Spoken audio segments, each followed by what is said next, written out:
Okay, let's try that again. Welcome to Lazy Mini Painting. I'm Laz, and we'll try it with audio this time. Yes, we are on for the World Eaters again this evening. So, we're back with them. I have no wet palette for some strange, bizarre reason. I can't find where I've put it. I have no idea where it's gone. It has just disappeared. Is that working? No, I've now lost the camera as well.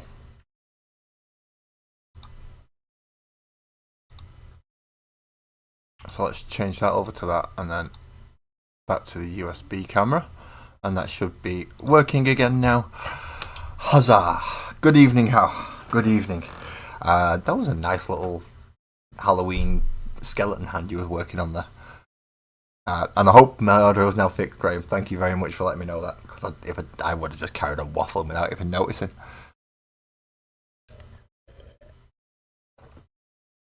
Well, first of all, let's move a cup of tea out of the way.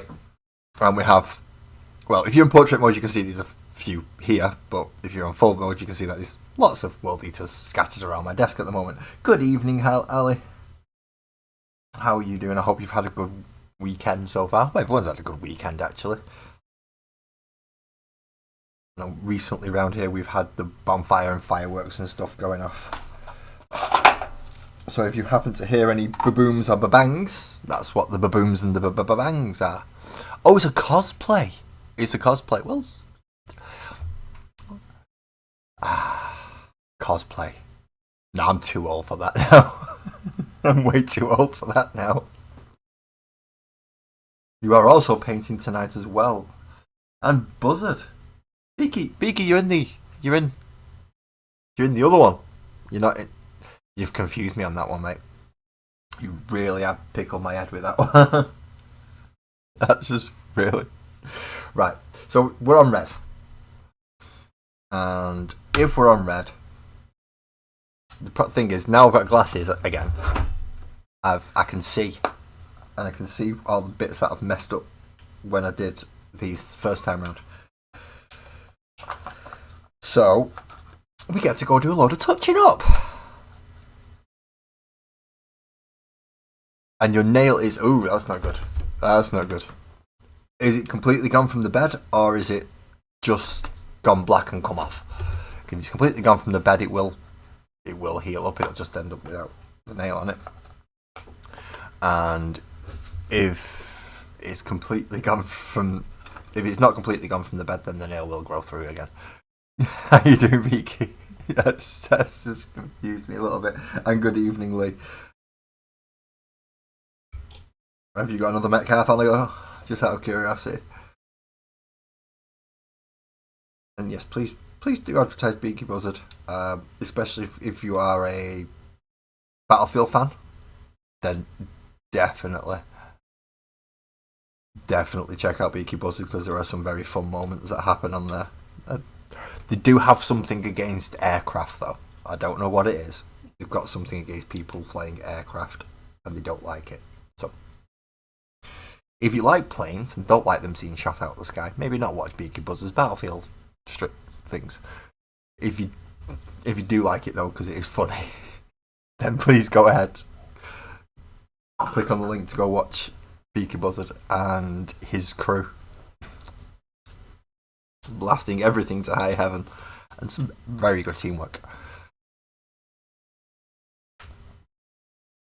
Right, so we're shaking up the corn red and the Mephiston red, because those are the two main ones that we need to do to touch up all the red sections. And it is touching up a lot of red sections, because after I've looked through some of these, I don't know why that's just popped up the way it did, but it did. Okay. Pardon me.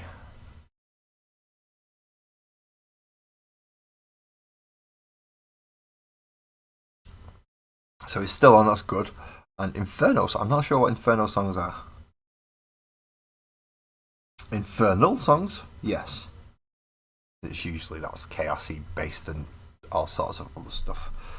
Right, let's see, what do we need to do? Because we do have a lot on big old Hellbrute left. We do have an awful lot on big old Hellbrute left, and a lot of places where I've missed. I should have put in paint. So we'll start by touching on that. You're dressed inappropriately. Oh, thank you. That's what you mean by you're dressed inappropriately. You're dressed inappropriately is in you haven't got your right account on. I know. See, I'm lucky both of mine come up as lazy mini painting. So I'm not doing too bad. And it's easy when I forget where I'm actually up to. Now, I do not have my wet palette to hand tonight. Don't ask me how I've lost it. It doesn't move off my desk, but I've managed to lose my wet palette. So that means I'm now having to do it without a wet palette. So this should be fun. Oh, right, okay, so it's songs to go specifically with your game. Right, that makes more sense to me now how and why I've not heard of it before. Hello to everybody over in portrait mode. I hope you're having a fun evening and had a nice weekend. Tonight we are painting World Eaters and correcting a lot of mistakes. A lot of them. But please feel free to chat, ask questions. If I miss it, don't worry. Ali will make sure that I can get back to it. Because she's usually very good at that. Even if it's just, "Oi lads, look at the other chat." It works. Oh, and you're in here now as well, Ali. Okay. I will keep an eye on the actual portrait chat as well, as much as I can. But obviously, concentrating on painting as well means my eyes are looking at the model, not always looking at the chats.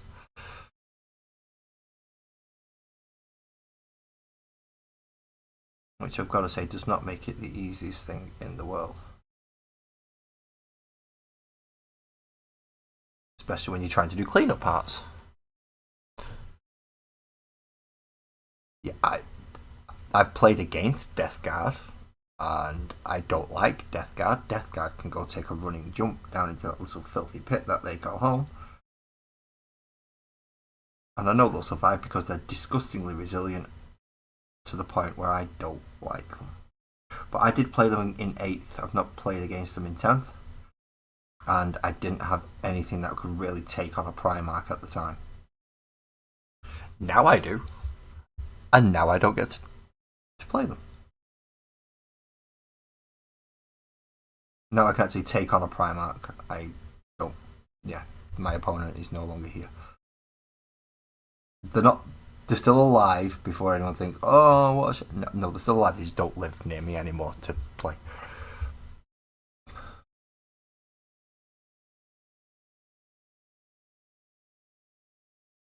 So it's starting with corn red and just getting that base layer over again. Cover up all the bits that we need to, like the brass and the golds. Oh, sorry, the brass and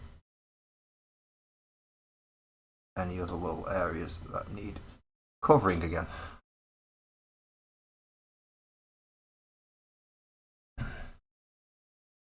As I did slip a little bit with, well, I say a little bit, I slipped a lot when it came to the brass. And I also didn't get right to all the edges with the red when I needed to. Which is why it was important I went and got my eyes checked. Because now I can actually see the bits that I'm missing and didn't get, and I can go back and get them again. Just being careful not to get it onto anything that I've already painted that I don't need to repaint. So I've actually got anything right for a change.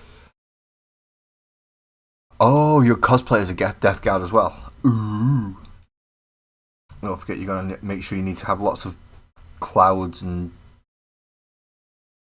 other things to indicate the miasma that will be flowing from you as one of Papa Nurgle's gifts. Whether it just be 10 flies on wires. We are both painting with brass, but I have a feeling if you're using red and brass, you are painting a space bear. Which, funnily enough, is pretty much the exact same colour scheme as the World Eaters that I'm painting. But not the same game. So if anyone's wondering if the Space Bears are an official one, no, they're not. They are not officials. Will they work as a proxy army if your opponent's willing to? Yes, very much so.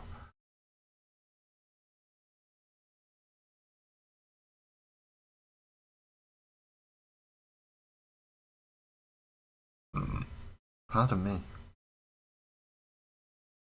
think I need to eat. I was supposed to eat before stream, but then I forgot all about it. And now I've sat down in front of the camera and my body's going, you didn't eat. Ah, crud.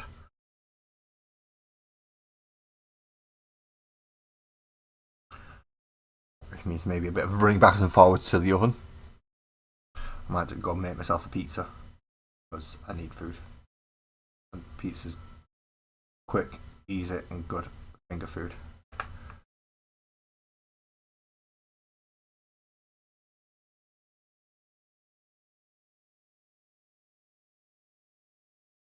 Just trying to get all the hard to reach places as well.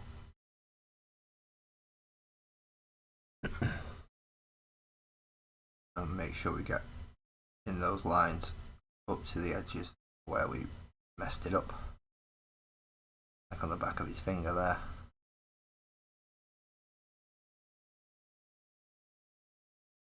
Is there anywhere else? Yep. I was going to say, is there anywhere else that's blatantly obvious? And the answer is yes. Right down the back of his back carapace piece here. Missed all that line down there. Let's just fade that back in.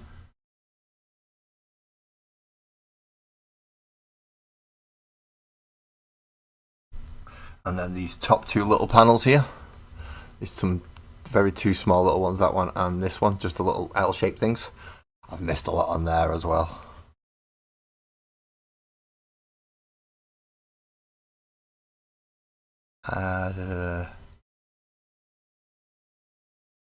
Oh, you're starting a new job. Well, excellent, Ali. Well done. Congratulations. Now, is this a wanted job or is this a needed job? People are going, well, what's the difference? A needed job is you need a job because you need the money. So you're not particularly bothered about what it is. It's just, it's a job. A wanted job is, I've been trying to get into this industry for years and now it's my chance. So you are excellent. Nice regular work there, Ali.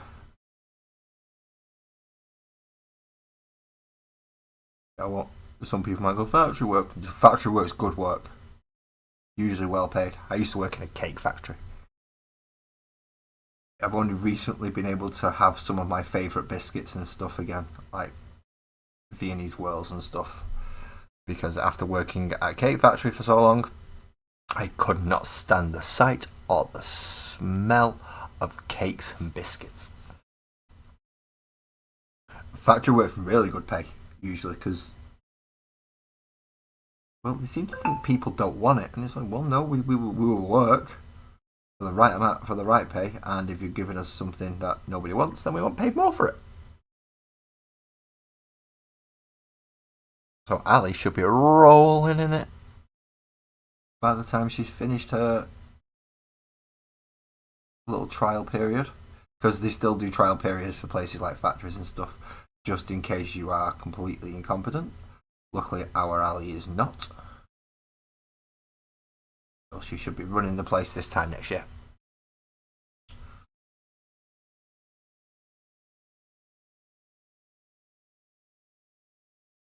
But that 7 a.m. start is not a good one. I don't like the sound of 7 a.m. starts. The only time I'm ever awake at 7 a.m. is when I've not been to bed.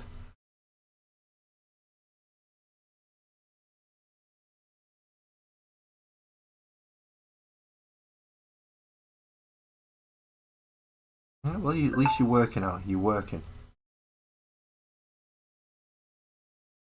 Which is more than I can say for me at the moment.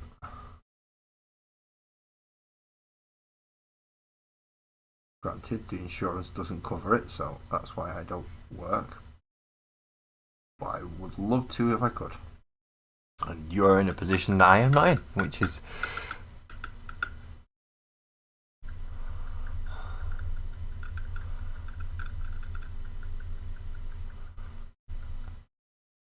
if you're dressing like a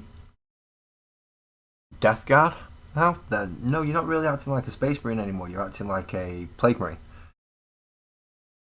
So, Emperor be damned, and anything that goes with him.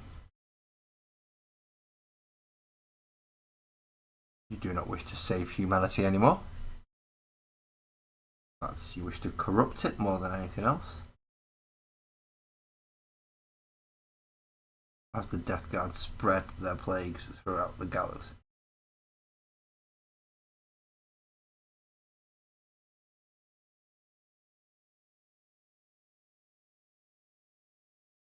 Okay, some of these areas, particularly right along the sides of these arrows, some of these are really, really tight gaps. If you're doing something similar, be extra careful on these bits because it's so easy, isn't it? It's so easy. I know I'll get there eventually. I need to start working on weaning myself off my tablets first of all. But that means I need to get to the point where my tablets aren't effective anymore. So I need to find the root cause of the issue, address that, wean myself off my tablets, spend a full year. I think it's 6 months. I've got to go 6 months without anything. So 6 months off tablets and 6 months without any lockups, and then I can start learning how to drive again. I say it again, I was like 17 last time I learned, so we're talking a while ago. Hello, kids guy. How are you doing? You okay? Yeah, British is fine.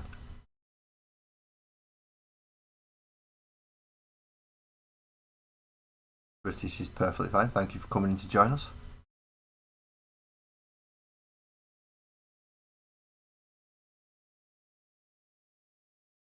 In fact, about the only nation we discriminate against in here, and that's only on a how can I put it? That's more of a friendly discrimination. Is France? England and France have had a very nice little rivalry for quite a few hundred years now.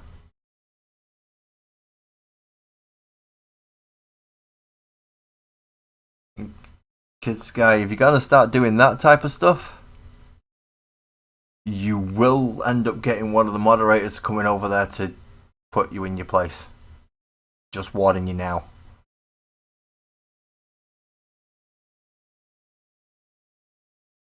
Yeah, no spamming stupid little capital letters. See you later.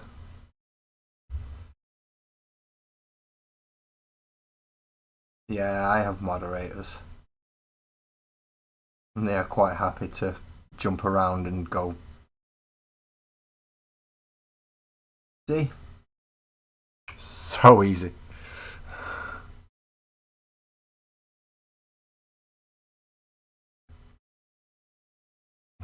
Graham, don't forget, you're not included from that. You are not one of the moderators. And you're sat in there with two of them. Yeah. You forgot the T on the end, by the way, Graham. York shit.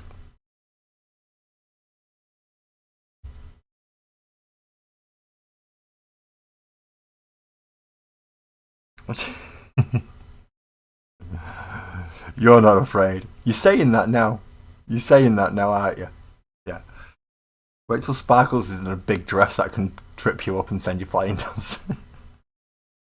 She'll be making sure she whips it in front of you. They love you. I don't know. With the amount of things that... Yeah, Sparkle still gets worried if I go anywhere near your site. especially now that you're doing math rocks as well. Oh, but look at them! Oh, look at them! These, can I have them? No. Oh. Nah, she wants her wedding. She doesn't even know. We don't even know what it is. We have no idea what this wedding prezi is. Now, we know essentially what somebody's getting us as a wedding present because, yeah, we've already discussed it and it has to happen on the day. So we have an idea what somebody's getting us, but nobody else. Not got a clue. But we were only asking each other about this the other day, and it's like we don't even know even how to start arranging. And because some people ask for stuff for wedding presents, but usually when they're asking for stuff like that, they're asking for the things that I noticed, Ali. Thank you very much. They have been timed out for 10 minutes, I believe.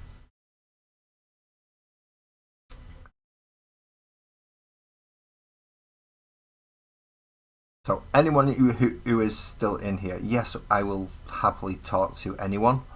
But if you try doing the one letter at a time and repeated letter and letter and letter and letter and try just flooding my chat with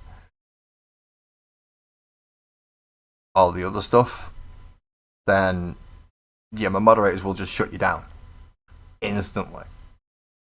Well, not instantly. If they're in one and you're in the other, and I just happen to mention and they see it come up, they'll jump over and just go mute.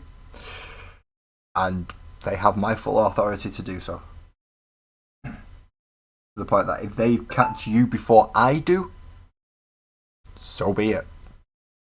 It's very rare that I will counteract what my moderators do. I think I've only ever done it once. And that's because one of my moderators wasn't aware of my early start on the channel and as to why I actually started it.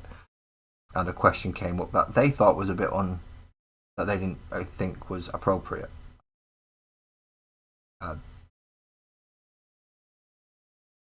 That has been the only one time that I have ever gone against one of my mods. And I also explained to him why I went to... I didn't apologise to the person they was moderating. I apologised to my moderator because I went against them. And explained, obviously, why I made my decision. And other than that, they have free reign over this channel more than I do. I'm just the guy behind the camera painting. The moderators are the ones who really run the channel.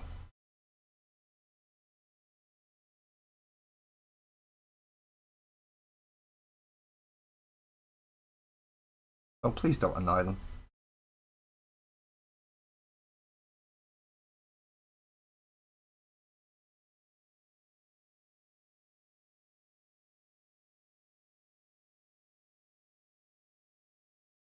Pretty please.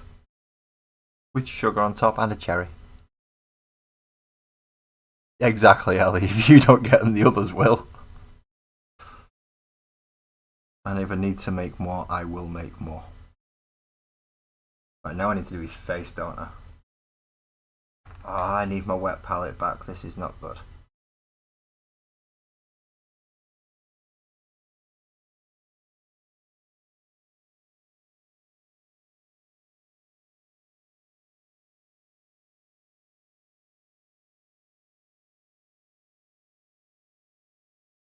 This really isn't good.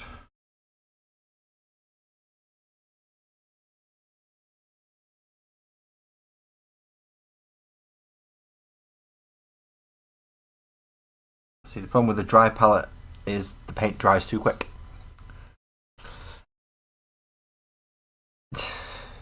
Ali's not scary. Ali's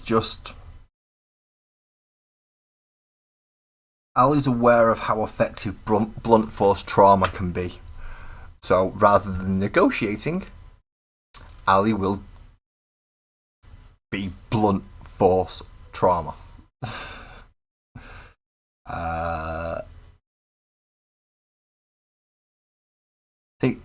This is why I have my wonderful, wonderful mods.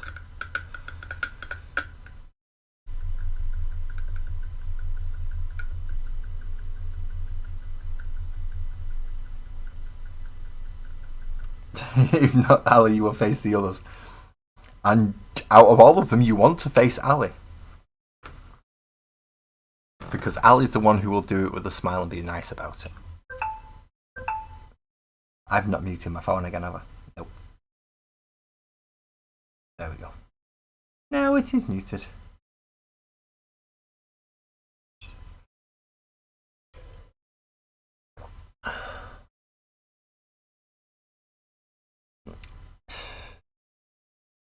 That's how someone is scary. You need to see some of the real scary people. You need to see some real scary people now. There are many scarier people than Ali in this world. I've had the unfortunate pleasure of meeting one or three. Yes, I said one or three.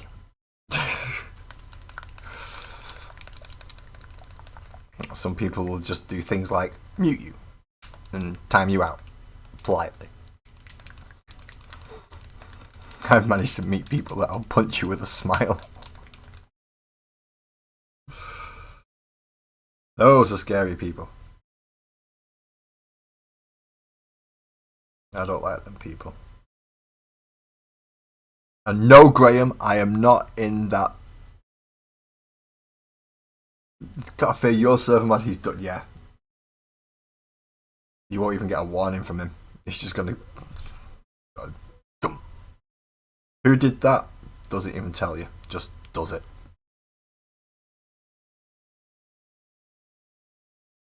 Benjamin, I am painting a World Eaters army. So at the moment I am painting the Hellbrute from Combat Patrol magazine from Hachette Partworks. And I'm painting it in the Hellbrute colours, the World Eaters colour scheme. Now, if you have got the Hachette Partworks magazine, this comes as part of the Chaos, just the plain old Black Legion Chaos faction. But when I realised what I'd be getting from the Chaos faction and what I'd be getting from the World Eaters, I realised I'd be like one model out from having a 2,000 point army, and that model was Angron. So I found a very nice proxy for Angron, dropped him off my bloody desk, and now I've got to pin his axe back on, which I'm not looking forward to doing, in fairness. I am really not looking forward to doing. But needs must, I'm going to have to pin his axe back on. Everything else was fixed fine, his leg went back on fine, he's gone back on his base fine, his wing went on, the little thing on the end of his sword went back on. But I am going to have to pin his axe back. But until I get the confidence for that, because it will require some confidence, I'm going to continue painting the rest of my World Eaters army. Now, you are watching on the portrait mode, so that means you don't see all the Terminators and the what I'm using as proxy 8-bound. Now, these proxy 8-bound are a unit that I got from Rogues Den Hobbies, and they are actually a Space Bears unit of Werebears. But I looked at them and thought, no, they look possessed by something. So I've decided that they're going to be the proxy 8-bound. Not the exalted ones, because they are a bit bigger and heavily armoured and lots of other things. Good evening, Twisted. Hello there. But yeah, all gone into the World Eaters. Sorry, two units. So it was Angron, which I found a proxy for, but I forgot to pin his axe back because I dropped him when I was doing the Magical Whirl of Sparkles on Oak last week. I was using him as a weight to hold some foam core down, and when I went to move it, he slid off the top and had an unfortunate impact with the floor right at the end of the stream. Now, I thought I'd managed to get his axe to stay on, but apparently not. It is definitely going to need pinning.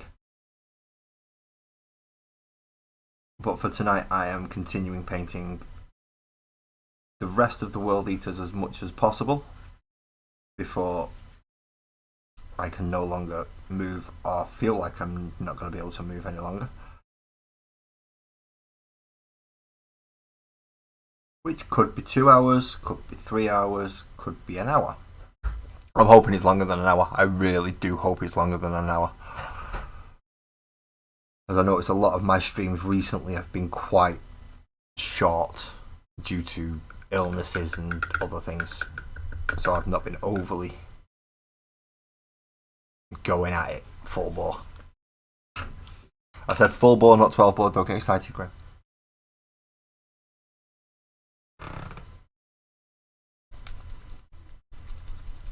Now, I've only been on for about half an hour so far, so I should be okay. Should be. He says with all the confidence of a man installing Chocolate Fireguard.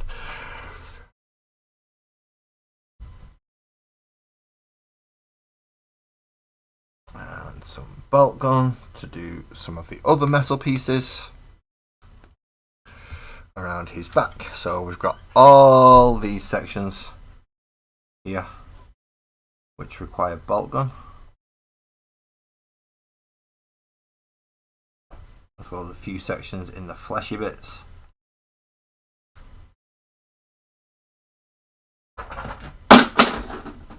Well done, cat. My cat's just jumped up on the arm of the chair and knocked out the remotes all over the floor. Because she wants cuddles. Of course. Why else would she do it? Not to get somewhere comfortable, no.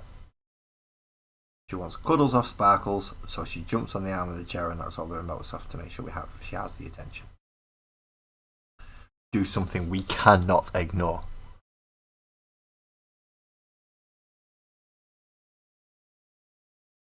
You did get quite a bit done on that Templar Terminator today, and I've got to say that black non-metallic metal's looking quite nice. I do like that little tint of blue that was in there. I may have to ask you roughly, real quick. Right, okay. How did you decide that is where they are going to go? Or do you use lighting? Do you kind of predetermine where it's going to go by painting it black and putting a light on it and go, right, that's where the shine bits go, so I need to... That's why I keep my compressor out of cat reach. It's right down here beside of me, but there is not much room for a kitty cat down here beside me. So she can't turn my compressor on for me, luckily.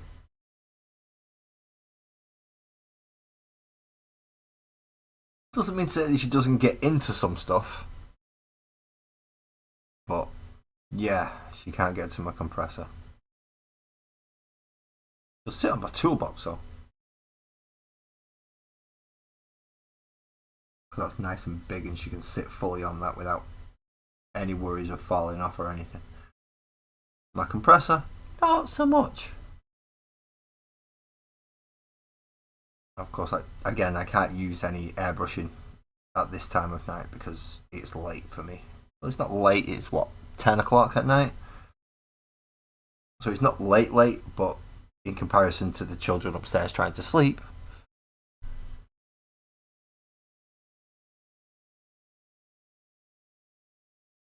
Oh, right, so, right. Yeah, my idea on how to do it was right. See, this is why I don't like tutorials. Not to float my own boat, which I kind of am going to do a little bit, but I have a good enough grasp on how to get something if I wanted it. That paying someone to tell me shit that's already in my head just seems like it's just redundant.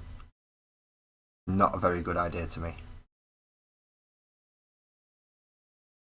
Now, I understand you pay Juan very small amounts to have tutorials on how to do this, which is why your painting's coming on in leaps and bounds better than mine. But I've got to say, a lot of mine's confidence. I think I probably could do it with enough practice. It's just I know it's going to take practice, so my confidence isn't up there. I still think I need more work with my brush control. And my glasses should help with that because it'll stop me missing bits that are glaringly obvious. Or going too far over on lines. Or not getting certain areas. Because I've missed them and couldn't see them properly. No worries, How. I'm glad you can make it in. Yeah, more artwork for the Kings of Hell. You've got a lot to work on. I'm assuming you're going to have areas and domains for these, as well as the actual characters themselves, as they are supposed to be gods. So good luck working on those, How.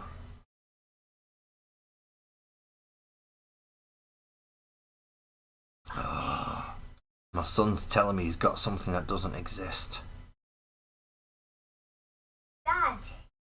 Hiccups don't exist, mate. You're making it up. They don't. See, I've not heard you make that silly noise once while I've been talking to you. See, because hiccups don't exist.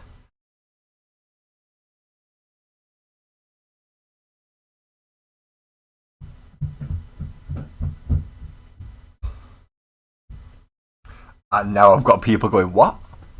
Hiccups don't exist? Are you talking complete twaddle, man? No, I'm not. Hiccups don't exist. And if you sit there making that silly noise, that's you. You're making a silly noise. But that hiccup thing, no, doesn't exist. Not real.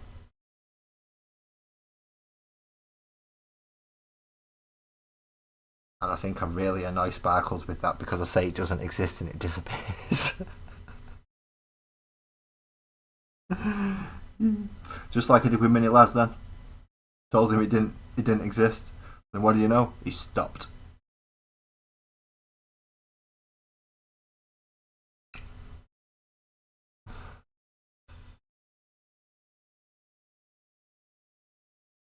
Ah, you hadn't thought about the lights.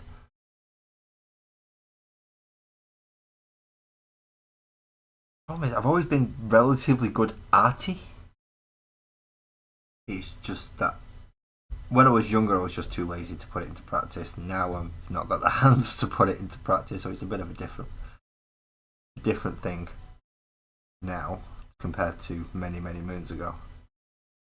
However, at least I learned and figured out those sections many moons ago, so that now when I'm trying to put it into practice, it's like, right, that should work with that should work with that should work with that. Which is how I managed to figure out that purple, green and yellow work together. Nice little triangle, cross a colour circle, and ka-ching, you have the colours.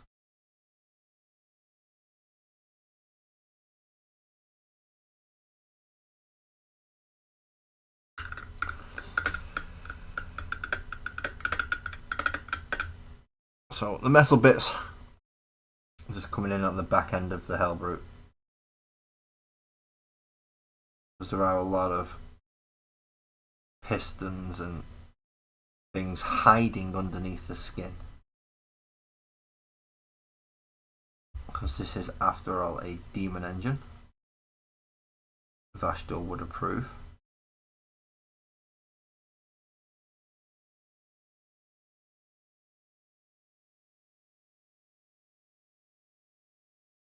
And this is the other reason why I'm using quite a long handled, long bristled brush, so I can push it into the areas that are a little bit more difficult to get to. As long as you can maintain control over that tip, you're fine with it.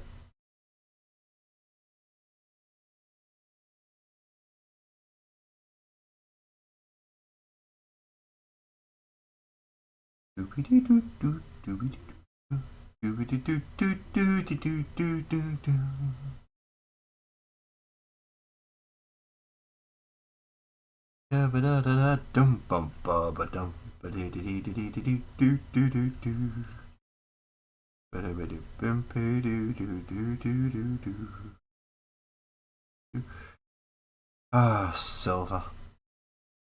Well, I say silver, it's gunmetal. But there's lots and lots of it. And if you don't actually go in and get it all, it just looks weird. I mean, even if I'm going to wash it all afterwards, it still looks odd if you don't paint it first. So we need to make sure we paint it first.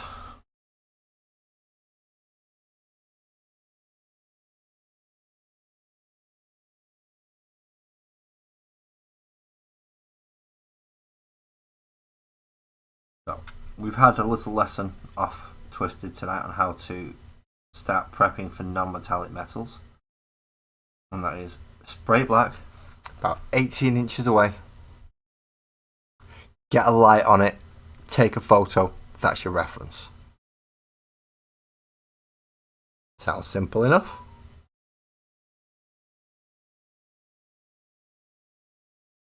That isn't my phone, by the way. I do this in my living room. I don't have a dedicated hobby room. So I have to share.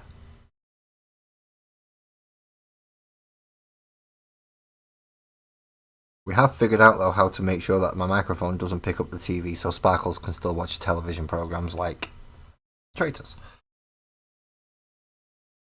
Even while I'm online. So it took us a bit of working out. But thanks to the microphone that Buzzard gave me, it's a directional mic if I wish it to be.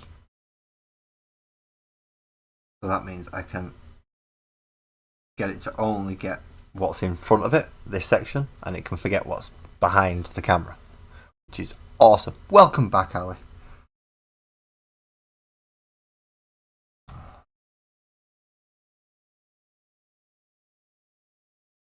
You don't know something?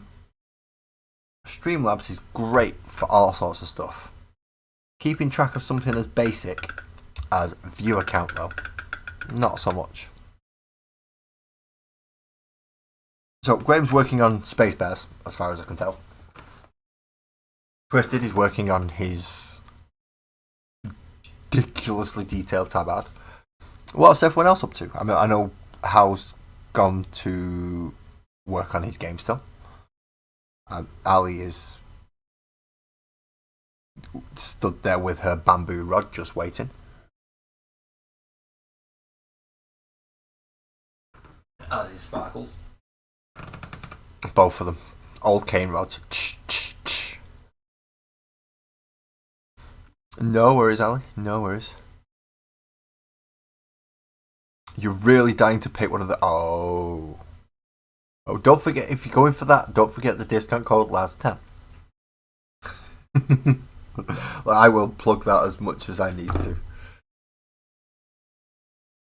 Because, let's face it, I want Graham to do well.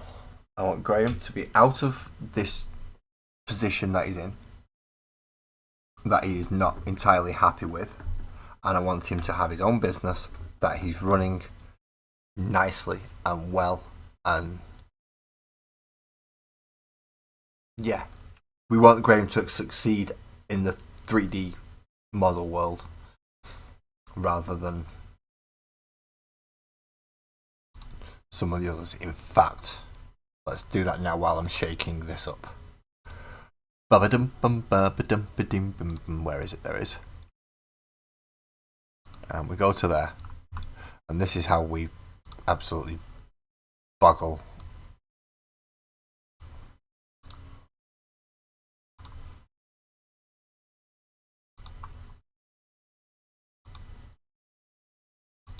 Open that in a new tab. Go see my stream. We'll start with the portrait.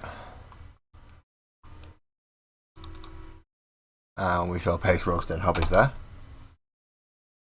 And then we should go to the normal one. The one that I'm used to running. And we paste it in there as well.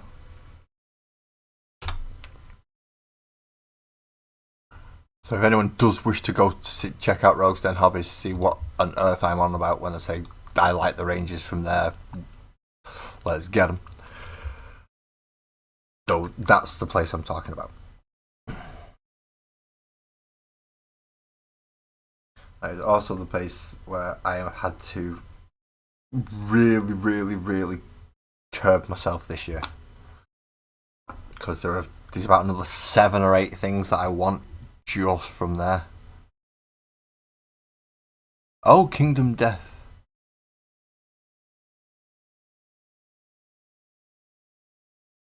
Oh, it's a different game. Okay. I thought it was one of the ranges from Graham. He's got a lot of ranges for D&D and things, as well as a couple of ranges for sci-fi tabletop games. I think they're supposed to mostly be skirmishes, but if you're into miniature hobbying as much as either I am or some other people, where you are willing to go, do you want to know something? I don't need the exact model they produce because I think this one looks better or this one feels and it suits my aesthetic more. Really, I'll go for proxies. I'll go for third parties. I never intend to play in a tournament. Let's face it, the smell would probably kill me. And I don't think my opponent will be like, right, we're halfway through the game. I'm going for a cig. It's like, what? We're playing? No, we're not at the minute. Pausing the game. Pausing the entire tournament. Why? I want a cig break. I don't think they like that too much. So I won't be playing in any tournaments.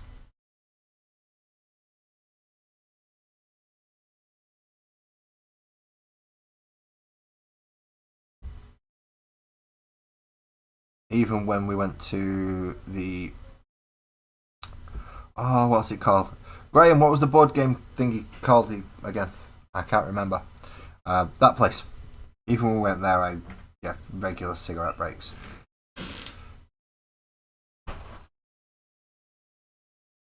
And my eldest has just come home from a wonderful night out. I hope she had fun.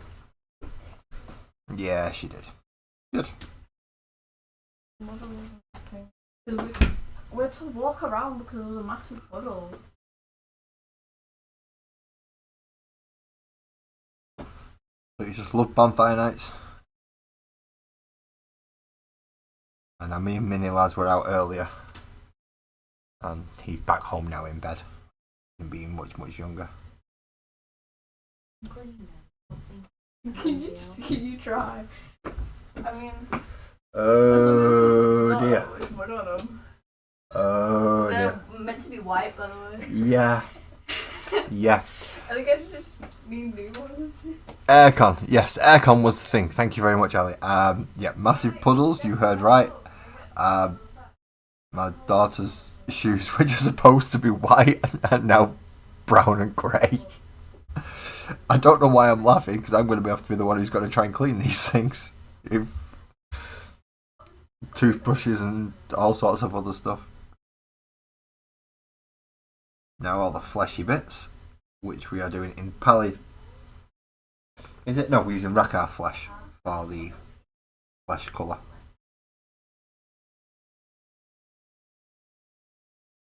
And then we can use Reichland flesh shade as the wash for it afterwards. But we need to definitely make sure that we get all these filled in. But it does sound like she had a good time there. The usual fun fair, bonfire, fireworks, that type of thing.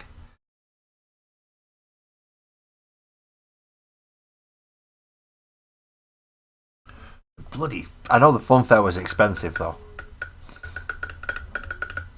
She did have a great time. We've just got to figure out how to get the light colours light again. Good night then, Ellie. You have a good night's sleep and good luck on your first day of work tomorrow. Don't forget, do not let them boss you around. Common sense will prevail. Make sure that they have some. If they don't, beat it into them.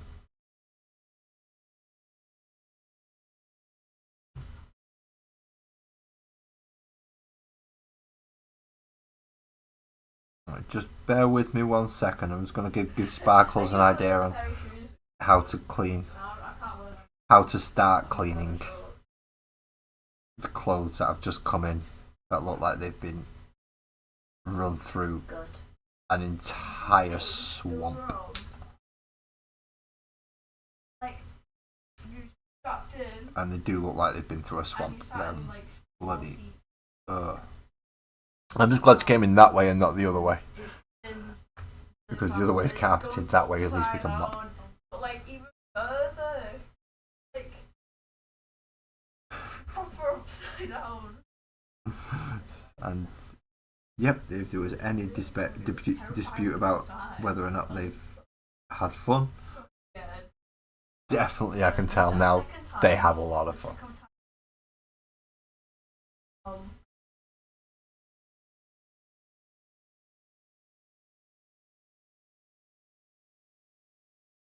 Fill in these fleshy bits. And then I think we're going to put some things in the washing machine with the stain removal one tonight. Unless they're needed for tomorrow. Use. Which we've been in them. Stick them through the washing machine, they should come out alright. I'll try.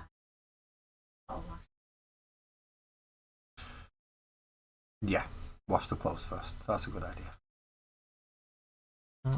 Little bits that we have to do.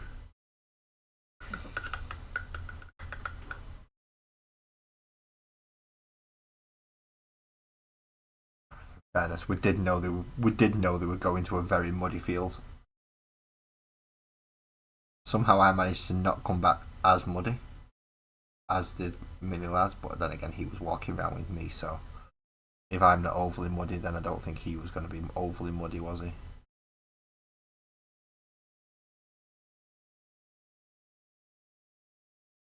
I've got a little bit of this flesh now on the edge of the fingers, and I didn't want it there.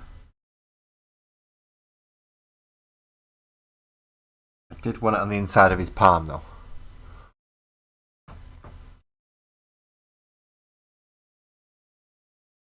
You DM'd a picture of the what? When I'm not painting, yeah, okay. Oh, that looks nice. That looks very pretty. You know there's no point putting for when you're not strict. I'm just gonna get extracted. Gotta live. You gotta live. I've got a live. Got a live makes more sense for me. Gotta do it while you're live. And I've got to set up the Discord screen share again because it's gone missing. I'm not sure where the Discord screen share's gone missing to, but it ain't there no more, which is slightly worrying because I don't remember removing it.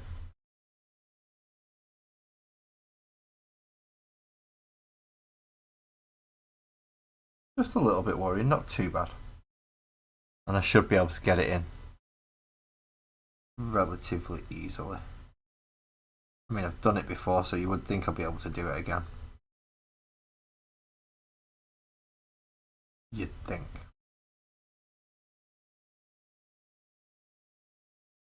Now, this flesh colour is the reason why I don't like doing faces and skin, because these are horrible colours to actually paint and get right, with them being extremely pigment heavy but not very well pigment spread.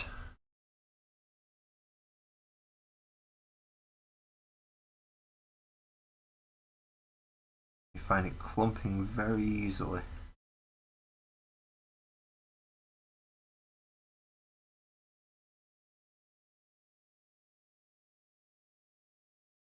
which, as far as the paint goes, to be painting your models is not a good idea. Certainly not something you look for in a paint. Usually look for nice, even pigment spreading, or a good, even pigment distribution. Not whatever this is doing right now.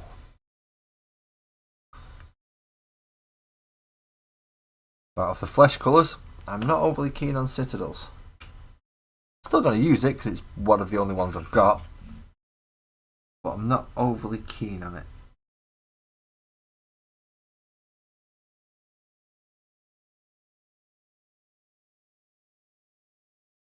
Now, some of you may already know, because I know Ali does, because Ali got something off there for me, because Ali actually got a few things off there for me, which I use more often than people realise. However, if there's something on my Amazon wish list you think I should need, and you're going, look, I want to get you this, but it's not in your wish list, send it to me, I'll add it to the wish list.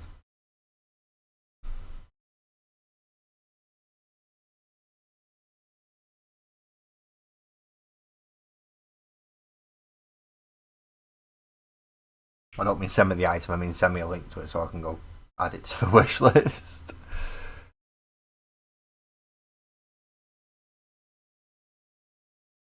Yeah, that model does look like an absolute...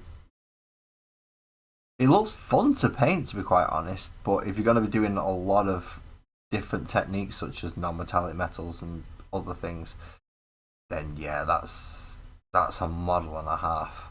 It's like the Tzeentch Sorceress that I painted. I didn't have to paint it as a Tzeentch Sorceress because it was just a sorceress. But with her having three arms, I thought, no, let's make her a Tzeentch one, even though I'm doing a Khorne army. But I also got a Custode with it as well, so go figure. All works out in the end, doesn't it? Now, those were all gained from a site where you cannot purchase anymore, I don't believe, unless you have a specific purchase in mind. And if you're over here, then in fairness, you'll be as well going to Roast Den Hobbies. The same service is offered. If you have the STL but no way of printing it, you can request a quote. However, if you're stateside, you can still do that, I suppose. Rogue's Den can still send stateside. Canada, pretty much everywhere as far as I'm aware.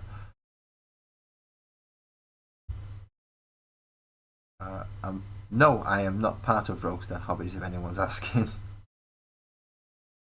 The only thing I have to do with Rogue's Den Hobbies is I am a purchaser like all of you. I just happen to have very, very odd custom orders. Such as, I don't want the guys, I just want the weapons.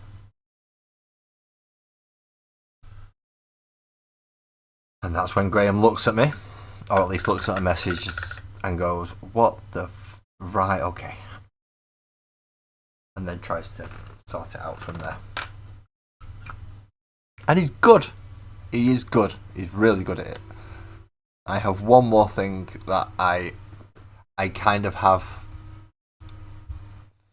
in the back of my mind at the moment, but that's going to be easily sorted, because I don't think there's going to be any issues with that, so I should be fine. Brass monkey, dead funky monkey. Brass monkey, dead funky monkey. And then I forgot this section around the bottom here.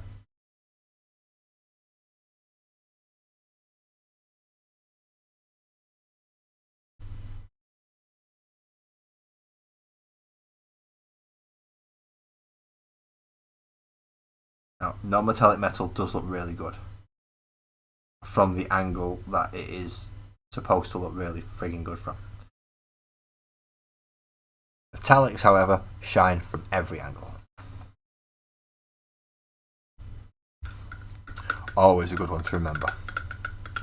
Non-metallic metal, good from one angle. An actual metallic, good from all angles.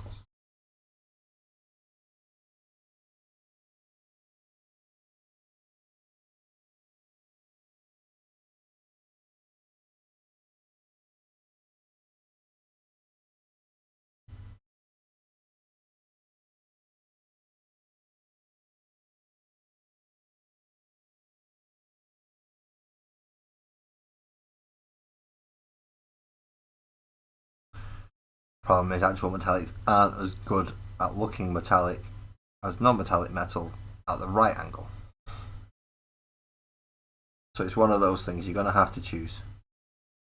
Do you want it looking okay from most angles, or do you want it looking absolutely amazing from a very specific angle?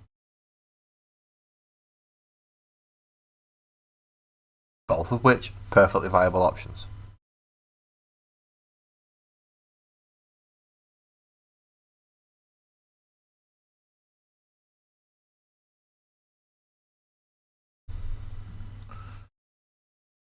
Brass monkey, the funky monkey.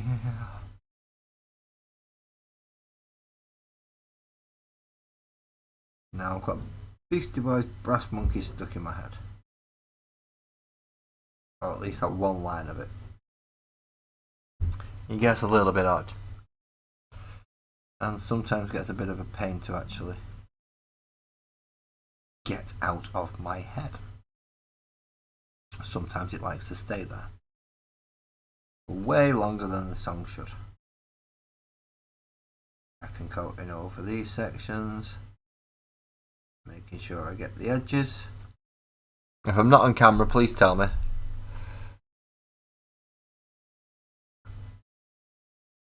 Magenta for the cloth of a dress. Okay. And then black hair, pale skin. Let me bring that picture up again after I've done this.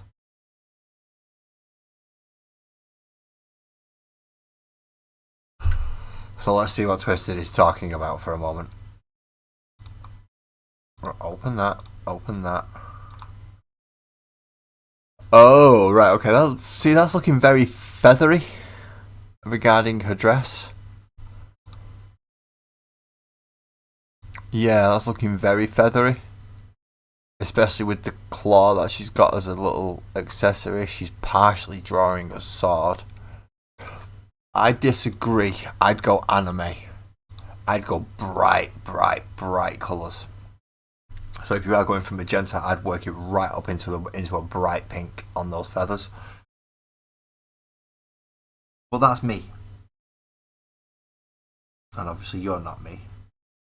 You're going to do whatever colours you wish. Magenta, your colour scheme will work. I'm not saying it won't. I'm saying if it was me doing it, I'd do it that way. Because that cloth bit of a dress looks a lot more like feathers than cloth, as far as I can see.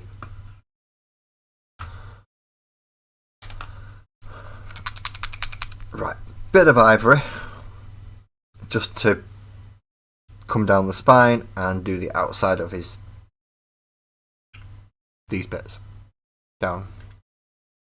See these two horn bits down here, they do have a ridge section on the outside and a bit of ivory on there, and then I get to come back in and do reds.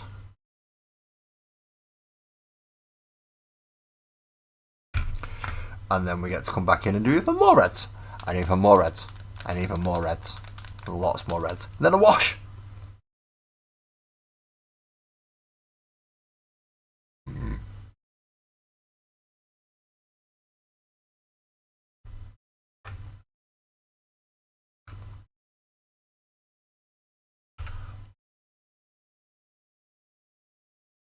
So, ivory. I need something that's actually going to get it into the recesses in here, but not actually block in the recesses.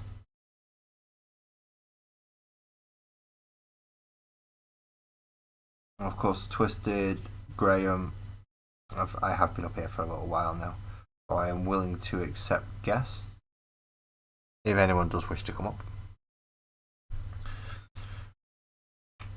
Obviously, those people who have been up before know the rules about coming up. I need to have spoken to you and verified you are a real person first. Once that verification process has been done, up you come, you're welcome. Oh, I've got horny spikes. Horny spikes.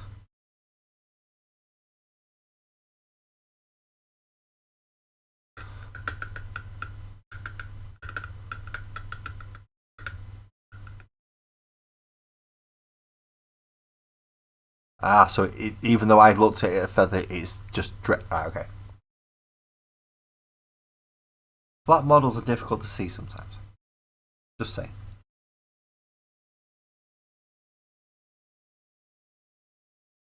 But seeing a flat model makes it easier to decide, oh, no, I could do that with it, or I could do that with it, or I could do this with it, and that's why I got the no, I'd go full anime bright with it. Even though if there is an original picture that depicts it quite dark, if I was to see that first, it may have altered my opinion. Obviously, I just go off the colour of I just go off the model that I see in this case, and that model just reeks anime to me. She's gonna have some super powered, mega charged, just yeah. Wouldn't surprise me if that katana's actually bright, shining blue, beaming with energy, just as she's breaking it out of the scabbard. So OSL might be an easy thing to do on that. Just have it breaking from where she's pulling from the scabbard. Ooh, a bright fluorescent magenta. Aha! See, now we're both of us are starting to think about the same styles. Very bright magenta, and especially if it's fluorescent. That could work very nicely. Sorry, I've dropped off camera again, didn't I? I was just looking at the skull here on his knee and deciding whether or not I should leave it as the grey that it was, or paint it in brass, or do I try and do it like a skull? And in this case, I'm going to try and do it like a skull.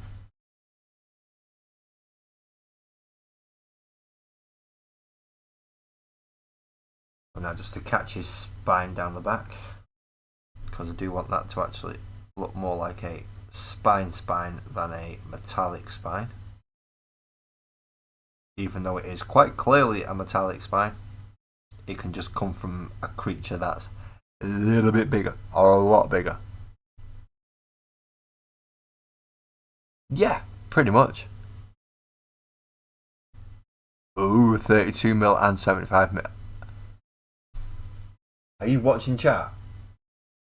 I can't remember. Oh, good, you didn't see what Graham put. That's fine. Now you're drawing attention to it.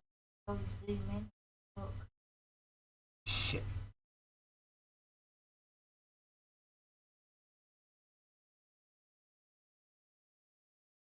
Last time Sparkles got me cats. Well, you are. Cats. See?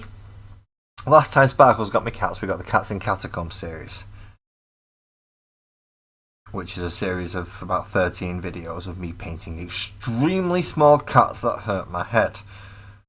And they didn't hurt my head for any other reason other than the fact that they were absolutely tiny. That's the only reason they hurt my head. If they weren't so small, they would have been fine. But no, they were fucking minuscule. But yeah, that's the idea, Twisted. Just a nice bright, even going as far as maybe even a turquoisey or sky blue, you know, that type of, or even oxidized copper, that type of bright blue. I think that would work quite nicely. Did forget about two very big panels here though. I'm going to have to paint red now.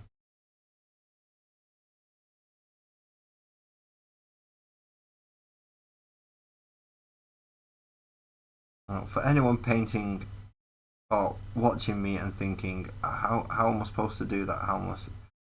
The biggest thing about, as far as I'm aware, regarding miniature painting to actually make yourself get better is learning brush control. If you can control the brush properly, then you can paint it properly. If you can't, then you're going to end up with a lot of mistakes because you've slipped and missed, and you're going to go back and clean it all up again. And that's just going to make it frustrating. So, as much as most people go, I hate Space Marines are absolutely brilliant for just practicing brush control, because it's a lot of straight lines and panels, etc. These come in 75mm, and they're about 70. Send me a picture. Sparkles has been asking me what I want for certain gift days. And of course, the magical world of Sparkles and Up will be coming to an end eventually. So if I have another animal set to go over,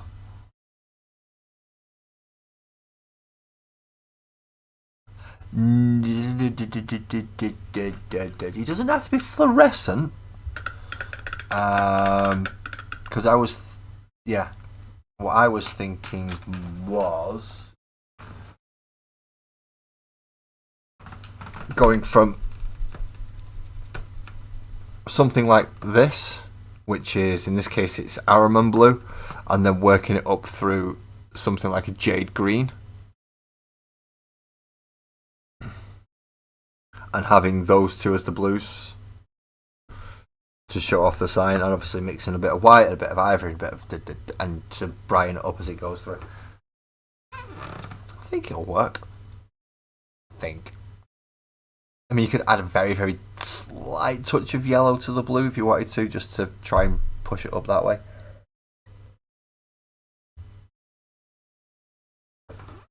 And let's see if I can give an idea. Yes, I'm being derailed, people. I know. So, Araman blue.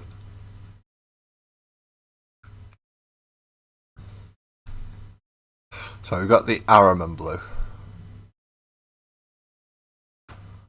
which is now it in itself is quite a turquoise-ishy blue.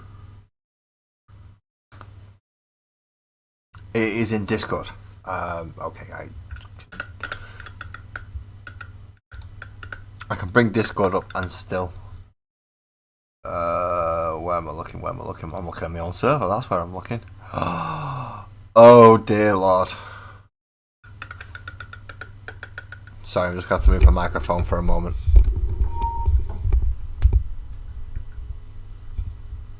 "48 models. 48 models.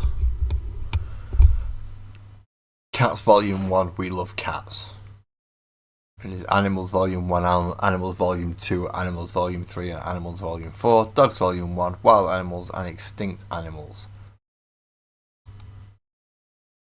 Graham, you may have just found me another year's worth of work. So now that we've got the blue, we only want a very, very, very small amount of yellow. So just to show that's the shade of blue I was thinking about to start with. But if we just do a very, very, very small touch of yellow, and I mean a really small touch of yellow just on the brush. I know it's going to make it slightly more green, but it's not going to change it. Well, it's actually going to change it quite a lot. But then that pushes it further up into a more of a turquoise.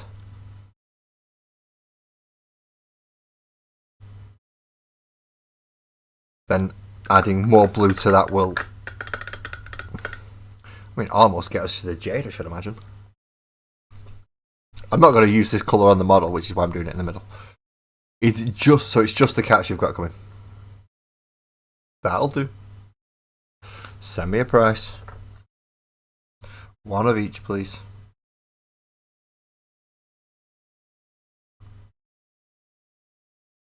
So now mix that in, and it's gone a little bit grayer, but it's not the same as the original Ariman Blue anymore.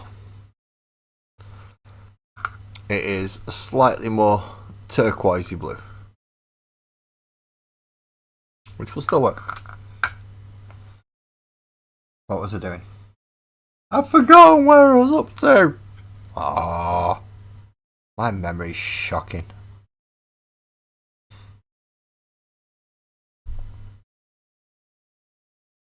I was ivorying those eyes. Now there's 3 eyes just on this section of the armour.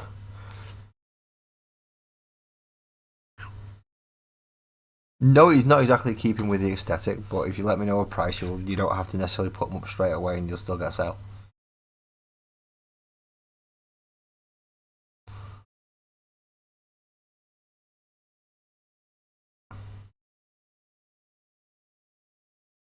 See, I was asked a question regarding gift times earlier, and I didn't really have an answer. Sparkles when she asked. Now I do. Now I have an answer, and the answer is, can we get some of the cats from Graham, please? Although I still need to wait for certain other things just to make sure stuff's gone through right and nothing's happened in the post in case I need to reorder stuff. Because it all got to me fine, so anything after that is on me, so.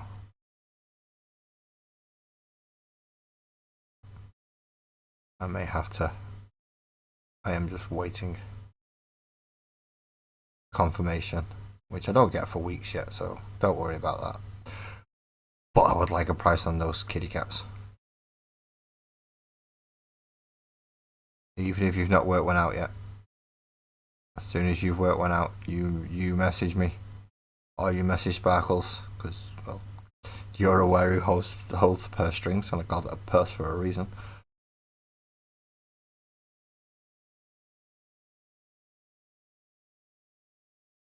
If I get anything, it has to go through Sparkles first. Well, I'm saving for a wedding. I can't just go spending all my money on models. And Sparkles knows I would, so leave her in charge.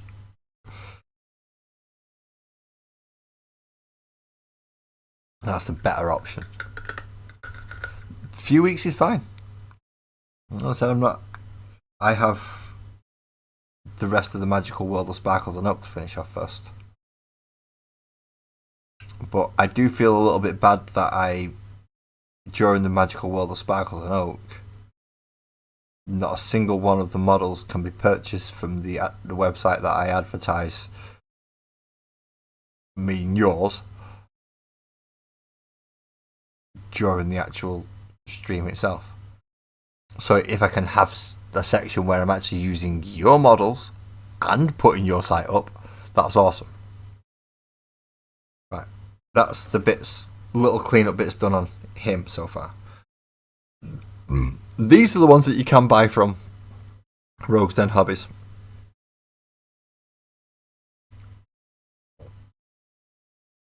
Now these are the werebears, which need toothy pegs doing in, and claws.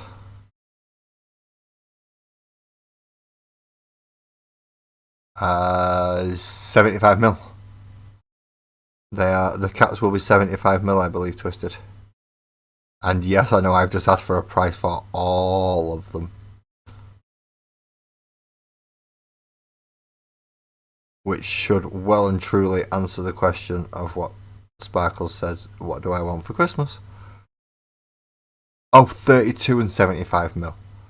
Then I'll let Sparkles choose which size she wants. Because let's face it, any of the cats and animals, all for Sparkles.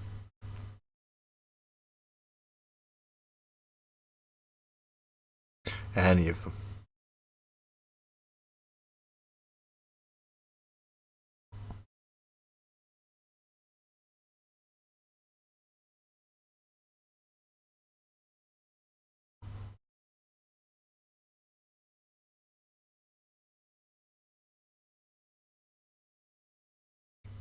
In fact, at this rate, Sparkles is getting quite a collection of her own models now. She's not painted them. I mean, why would you when you've got your partner who does it on YouTube? But she's figured out she can buy them and hand them to me. She's figured that bit out relatively quickly, in fairness. Think about it, you paint this stuff. Well, if I give you all this, it means you've got stuff you can paint. Yeah, that's kind of not how I wanted it to work, but apparently it is how it's going to work from the future. So there's one, and I have, is that 2 more little skulls at the bottom? Doesn't look like it. Or if it is, they're too small to be skulls. The cheapest, not necessarily the cheapest, but yeah. See, Sparkles may just decide to go, no, I want that one, and that one, but I want them in 75mm scale. Oh, great. I've never painted a 75mm scale one in my life. What on earth is this going to look like?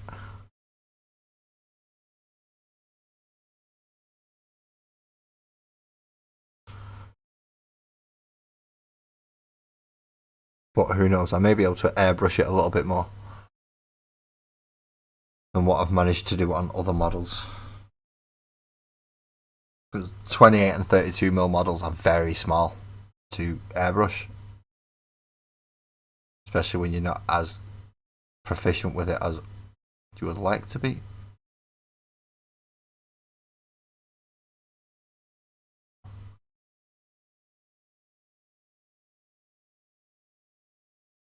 I spent 4 years just working on my brush control. It's going to take about that long as well to start working on my airbrush control. So now we have teeth, claws, and skull done on this fella. Now, the so-called leader of the group does have red shoulder pads as opposed to black, and he does not have skulls. He does not have many skulls on him anywhere, really, does he? But we are going to have to paint those teethy pegs.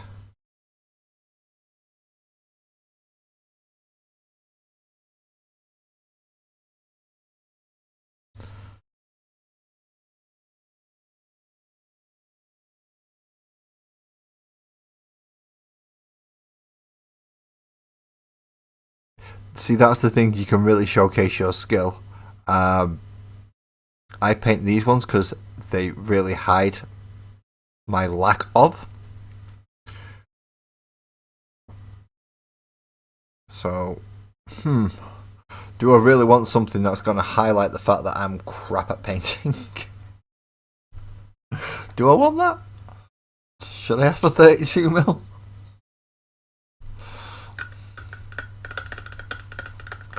I'm not sure.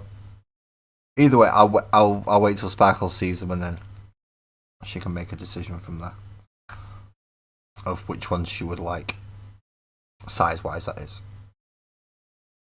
I just know that I'm going to be getting a hell of a lot better quality than the ones that I got from Stunted Worm.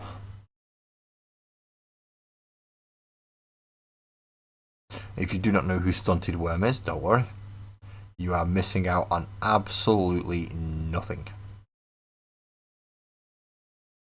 Apart from a Geiger lookalike wannabe. So don't panic.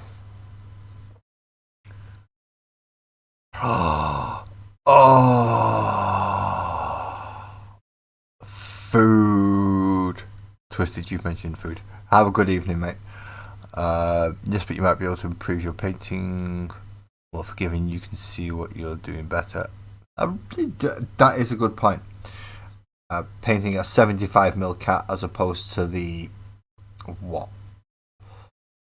microscopic millimeter cats that I've done in the past. I would imagine it's going to be a lot easier.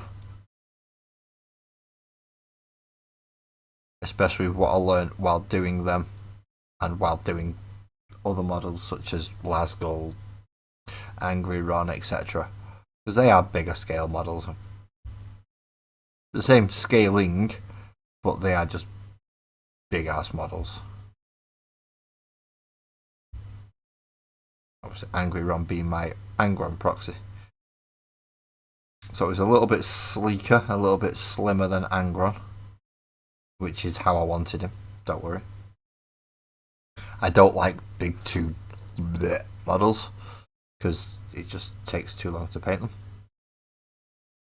As the thicker they are, the more paint needs to go on to cover the areas that you need. Like if anyone does look in the Discord finished models, you'll notice one from DMD. Anthony, for those who've seen him in here. And he's painted Gazgul Thraka. And he has done a fantastic job on Gazgul Thraka. It's just that there's a lot of black on it for me because of how bulky his actual model is. Because he is a big boy. Can't deny that. Gaz is a big boy. Very chunky.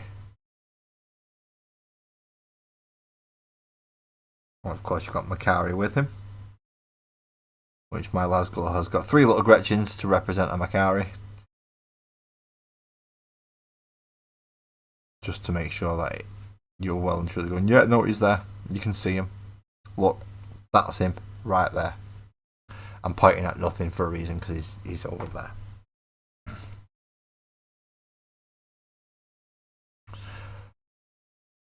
See, that could be a different one, Graham, because I don't like faces. I'm not very good at faces.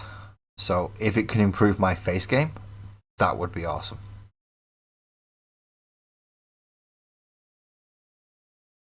But that would require Sparkles to request a 75mm model. And if she wants all 32, that's yeah, my choice and options and say so in that gone out of the window. So more skulls for the Skull Throne. Blood for the Blood God.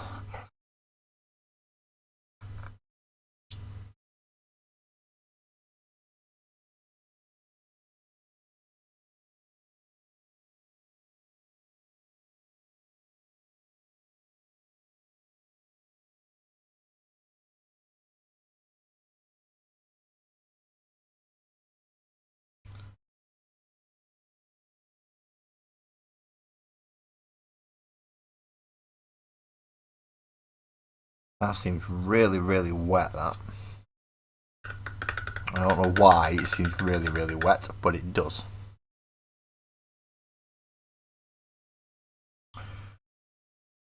If there is anyone who's thinking, oh, this guy only chats to certain people, I only chat to the people who chat to me. So if you wish to have a conversation, if you wish to be part of the chatty bit, please feel free, type away. However, don't use your discretion.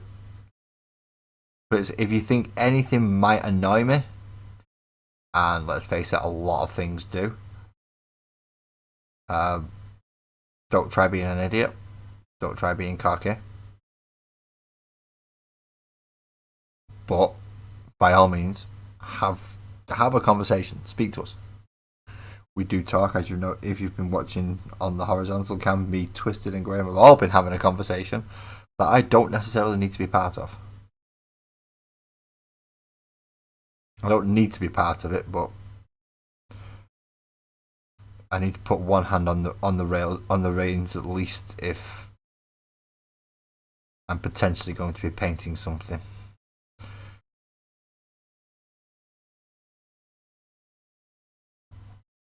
I need to make sure that I have a sub clue as to what it is I'm going to be painting. In this case, very, very nice kitty cats in a few weeks. That in a few weeks I might get told how much they are, and then I go, ooh, right, okay. 75mm at all 40 of them might be a bit out of my price range at the minute. So I'll just take those. For instance, there'll be certain cat typings that I'm sure Sparkles would want to have. Especially if you can find one that looks like our own cat. If she finds that, then I'm going to have to figure out how to paint a tortoise shell.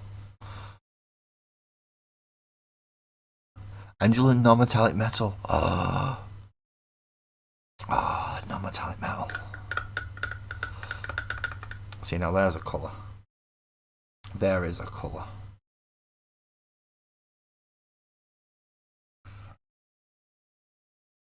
Or a colour set. To do non-metallic metals is a bit of a... At the moment it is out of my league at the minute.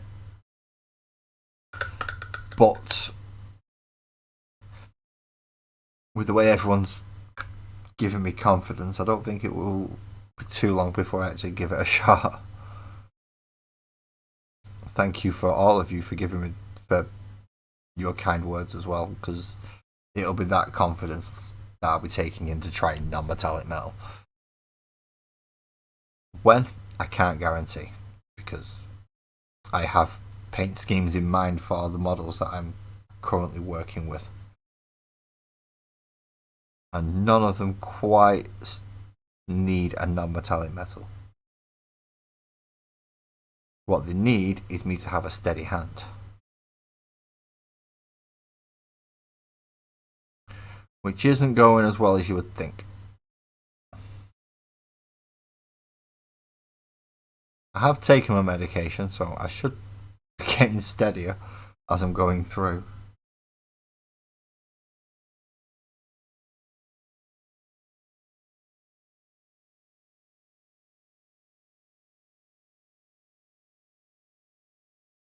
But it's just not quite... Yeah, my hands still aren't quite steady enough to be doing... Put it this way, I am not going to be doing freehand artwork on large vehicles, let's put it that way.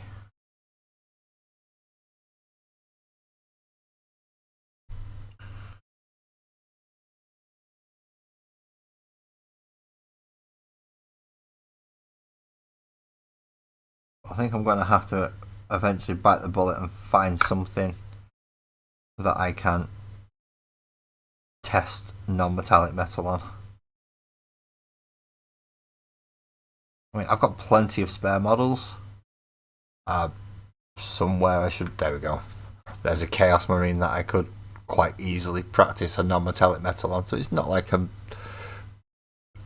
not got things I can do it with. It's just confidence at the moment.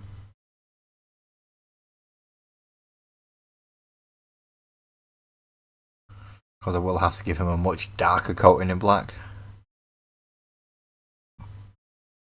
One day you're going to get a Titan and freehand every single panel. I tell you what, Graham, good luck with that. I'm not. Well, saying that, that's probably going to be how I'm going to paint my Stomper, which is technically a Titan, I suppose. So, yeah, I kind of will myself. But not just yet. That Stomper's still glaring down at me, waiting for me to do it properly. I have started with a few of the big sections. I mean, a lot of it has been painted black now, just for a base undercoat. But there's still a lot of it that needs doing. And I do know one thing. This food hunger business is starting to get to me. So I'm going to take a small break. I'm going to ask my wonderful partner, Sparkles, to keep an eye on the rest of it for me. And I'm going to essentially throw myself a pizza in the oven and then hopefully get handed it halfway through the stream after I come back.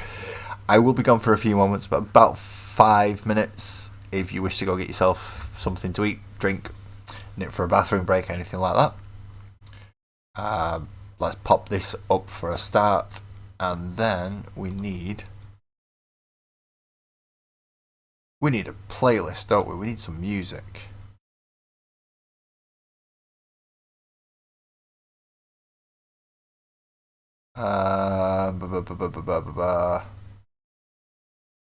This one is called Solar Pulse Album, full playlist.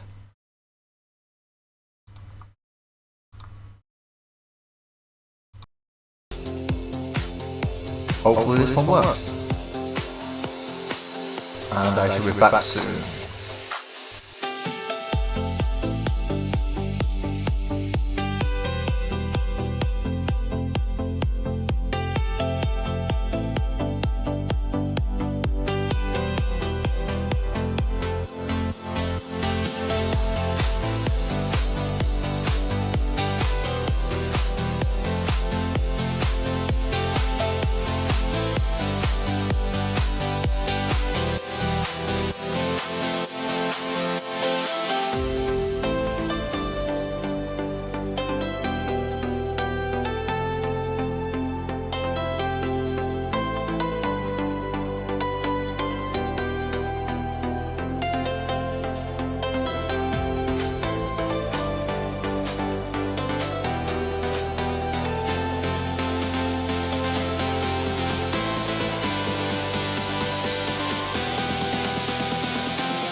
And we are back. Oh, no, wrong one. Hide that one. Hide that one. Thank you. There we go. Does help, doesn't it? It does help. Right, where was he up to apart from here with a lot of it? We were doing skulls. We were doing ivories.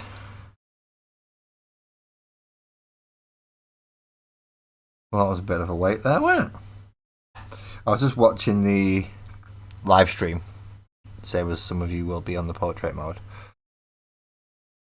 And I sat down, started talking, picked up my paintbrush, and realised it was still going through the little break screen part.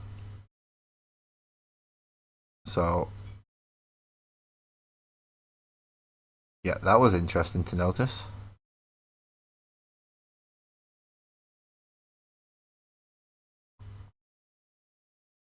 So, ivory up all the skull bits that I want.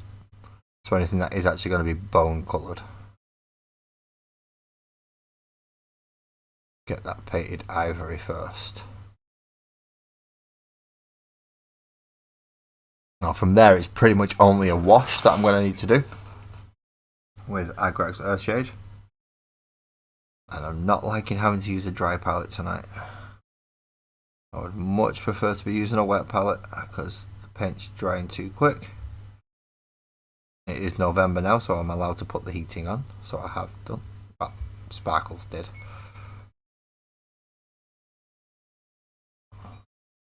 But we try not to put the heating on until November because, well, that's when it really starts getting cold. Not been too bad today though, but the heating's timed now.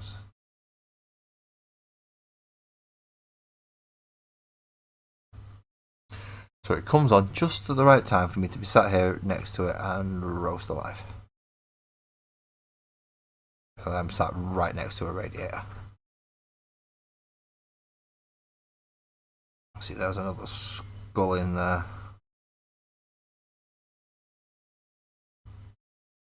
Now I'm going to paint the skull and paint round it with other colours. Not quite sure which other colours I'm going to select yet, but I do need other colours. I also need somewhere for my cup of tea to go. So in this case I'm going to move some paints and I'm going to move some brushes and it should be able to go nicely there next to me. Thank you. If anyone wonders how they can get their own sparkles, you can't. She's mine, hands off.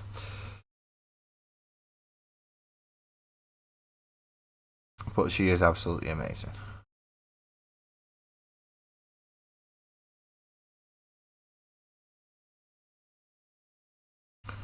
So I think that is all the ivory bits caught on him.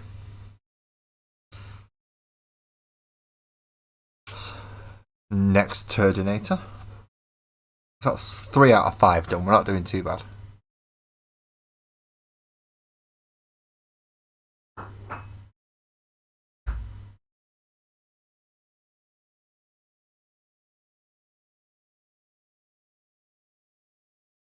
Yep, you want your money back. If they can't even send you the right product, then money back. I'm sure there's somebody else who will be willing to sell you the correct product. Even if it costs you a little bit more, getting the right product is well worth it. Well worth it.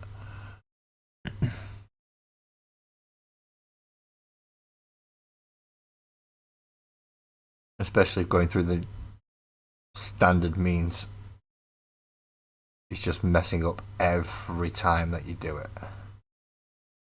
I do have a nice pepperoni pizza sat in the oven now as well. Ooh.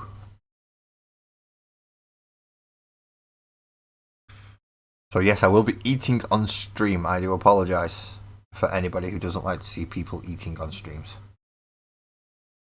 But people need to eat. And I've had a rather busy evening.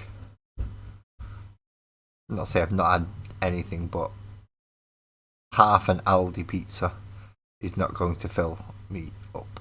There's certainly not enough calories in that small section for me to go, yep, that'll do me. There just isn't enough calories there. So I'm going to have another full pizza. Club, how are you doing? No worries, if you're only here for the food, you're only here for the food. A few more minutes and we should have a pepperoni pizza. We've managed to get the cup of tea early because I was smart enough to put the kettle on when I put the oven on. And my amazing wife, even though we haven't got the piece of paper yet, is just keeping an eye on it for me.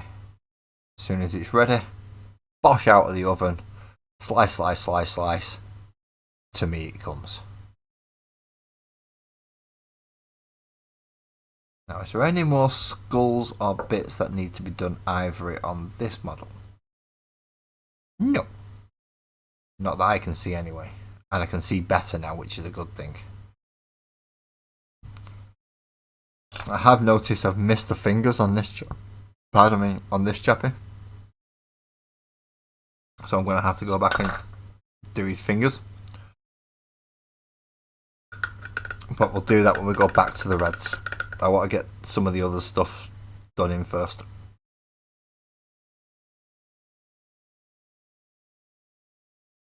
Now that I've spotted it and I'm aware that it actually needs doing. Glasses make a big difference when you're painting. Especially when you need them.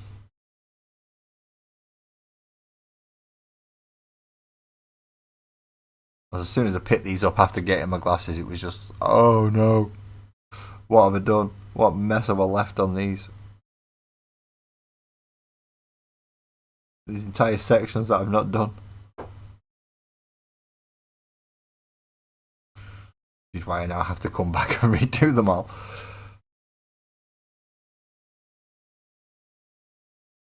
Of course there's a skull in the middle of his crotch cloth. Why would there not be a skull in the middle of his crotch cloth?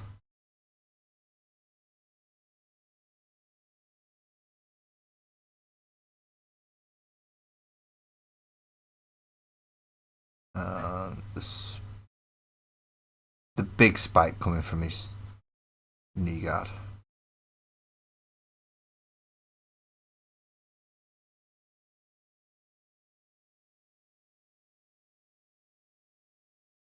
Okay, I've missed quite a lot of red and quite a lot of everything here. Quite a lot of everything. Francois, hello. Hello, good evening. I hope you've had a good weekend. Nice and refreshed for this week. To start Monday and go, oh no, it's Monday.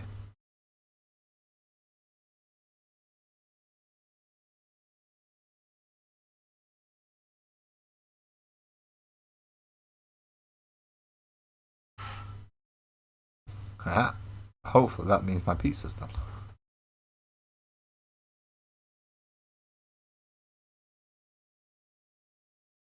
Now, I will keep it out of camera apart from when I'm shoving it into my mouth.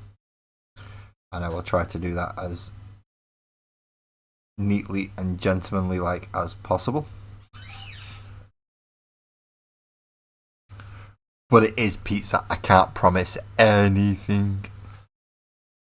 You well enough? That's good, man. That's good.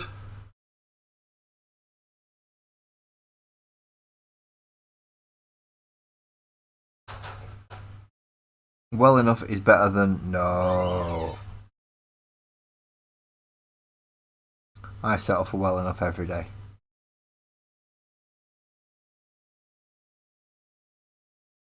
No, well, it does help me get through day by day. Not looking forward to tomorrow, I must admit. Tomorrow may well be one of those days where I'm not going to be in a particularly good mood. Yes, these Chaos Chunky Boys are the Terminators.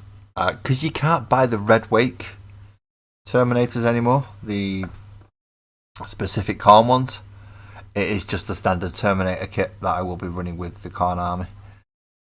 There's 1, 2, Sergeant with a sword, one with an autocannon, Is it? Yeah. 2 normal ones with fists, with power fist, 1 with a chain fist, 1 with an autocannon, and the sergeant.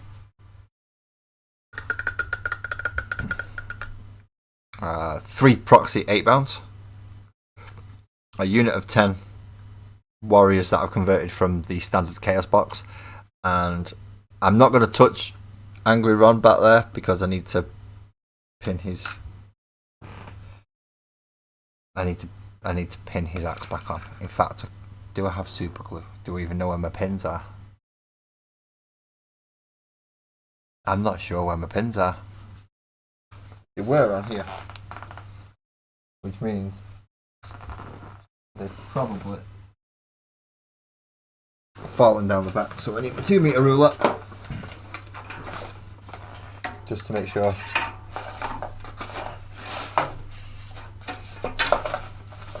Everything is cleared from down the back of the radiator.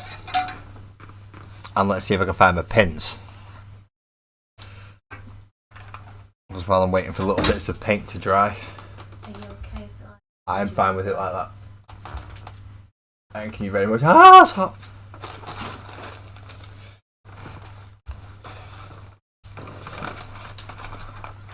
You know, you think I wouldn't be surprised at having a hot pizza just come straight out of the oven? But that would require intelligence. And I found my pins. Ooh. Do I have my Dremel? White pizza first. Ah. Oh, hot, hot, hot.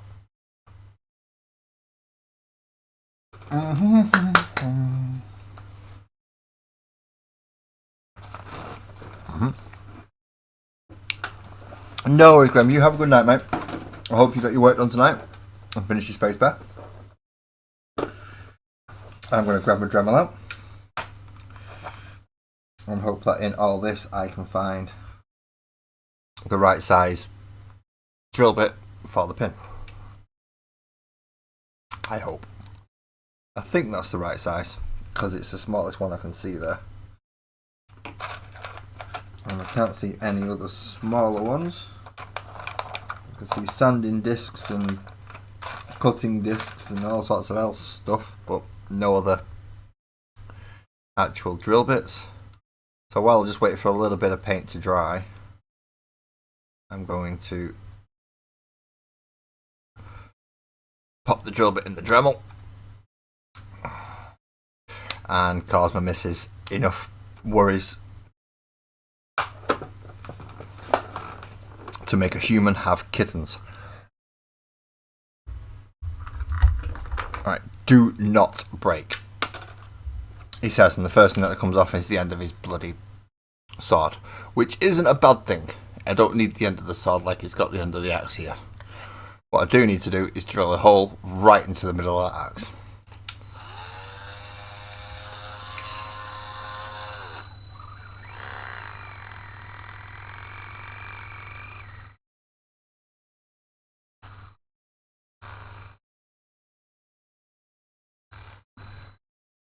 So if we get that hole drilled,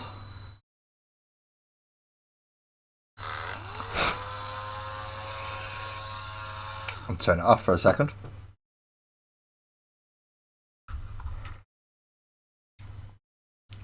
Then we get a pin.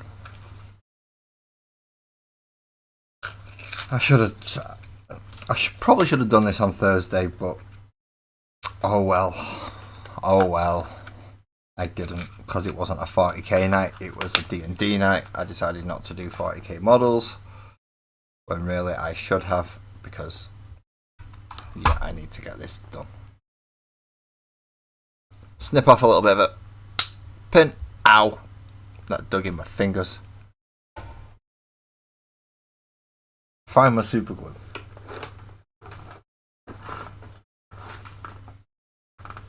Which I had about 5 minutes ago.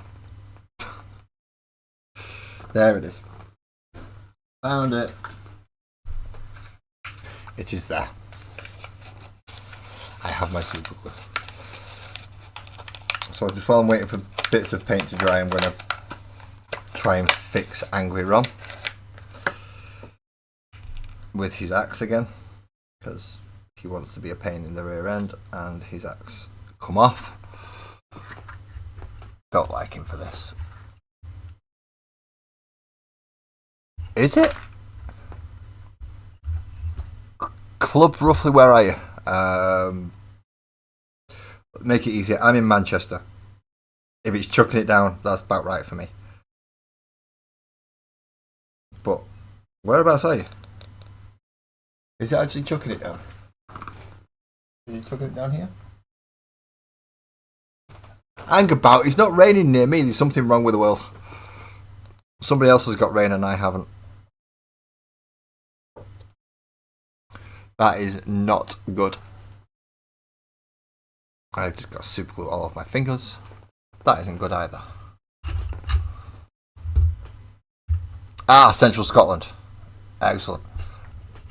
That means you're higher up, much higher up than I am. Not only in forms of like latitude, but in physical height away from the sea level. So that means you're gonna get loads. You'll get more than me. That's a minor miracle, because you're getting more rain than Manchester.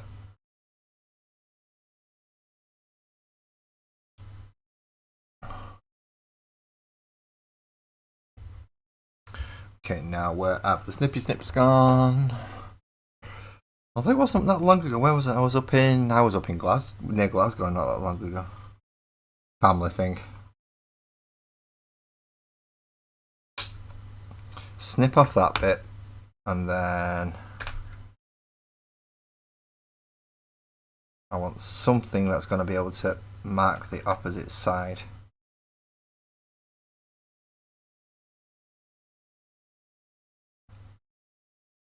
I'm going to put some ivory paint on there. I'm going to get his axe head.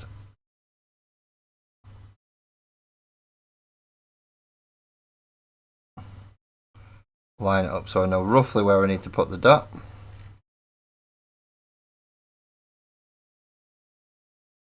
Ideally, and exactly where to put the dot would be better, but I'm not that precise.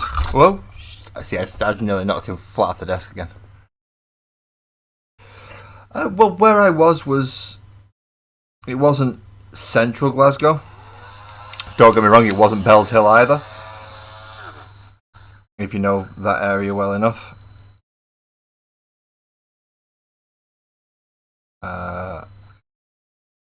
It was fairly nice. Where was it actually? Was it Hollytown? I think it was Hollytown, because I've never actually been to that section before. I'm not 100%. Last time before that I went up to Scotland, it was Bells Hill. So, and if you're not aware of what that place is, yeah, good. It's not a great place. Anywhere that has a block of flats called Heroin Heights is not somewhere you really want to be going on a regular basis. There we go. So now his axe is actually pinned back on again. So he has his axe and his sword and his wings, and so this is my Angron proxy that I've just had to fix. And now he's going right at the back of the desk so he can't take a tumble off the desk. Can't fall off the desk if there's 2 foot of desk behind it, can he? You'd think. You'd be surprised at the miracles I can manage, though, when they shouldn't actually happen. Super glue up there and stay there. Should work. Right. Get rid of the super glue case. Put the Dremel down there. Get my pizza. See, pizza. Yum.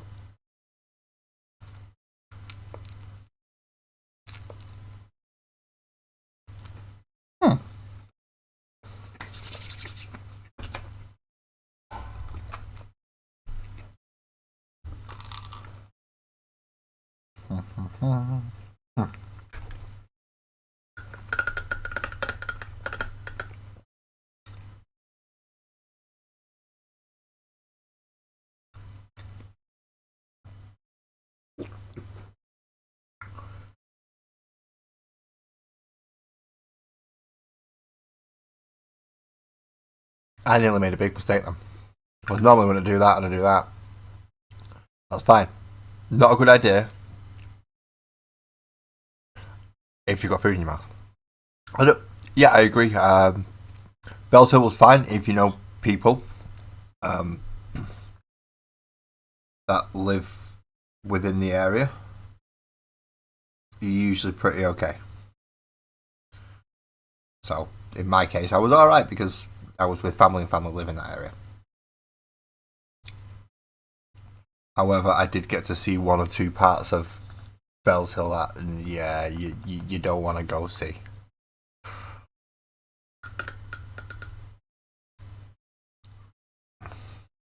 Like the roundabout with the man got killed. That's not a nice place. Really not a nice place. Right, back to Conrad. Because now we need to go do all the touch-ups on all the Terminators and the Exalted 8, the Proxy 8 bound, and all the Calm Warriors, the Calm Berserkers.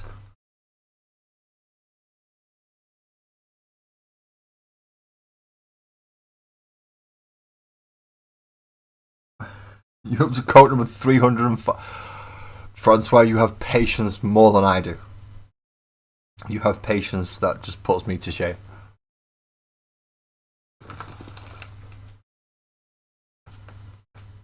Ah, my hat.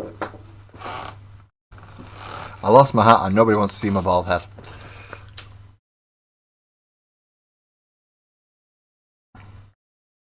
I know this because I don't want to see my bald head either.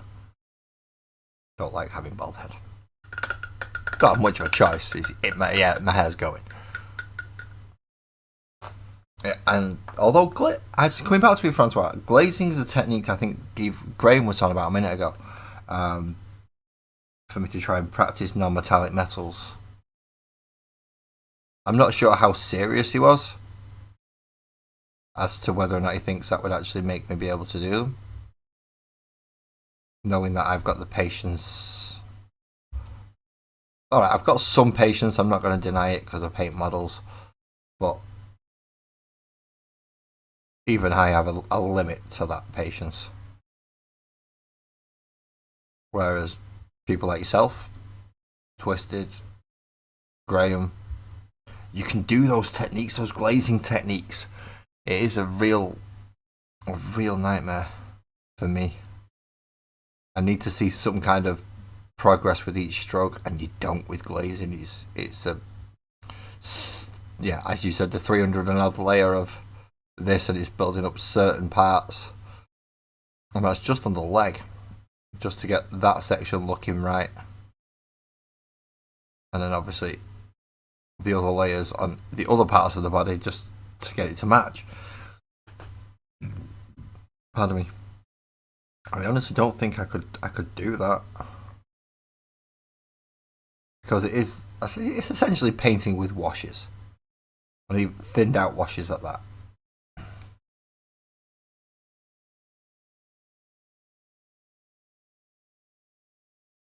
And I struggle enough just doing it in 2 coats rather than just trying to 1 coat it. I know you're not supposed to 1 coat it. I am learning. I'm getting better.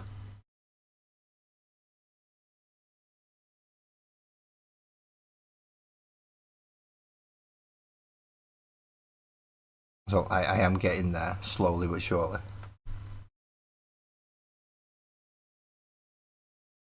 I'm going to take your word for that on that, Francois, because I've yet to try it properly. The one thing is, I don't think glazing is going to be conductive for a stream. Because how many times can you watch me put the same layer over the same part again and again and again and again and again and again and again? At least with this way, I get to move through models and paint certain sections up from them. and by the end of it, I've got something I can go, and there we go. That's what we've done for tonight.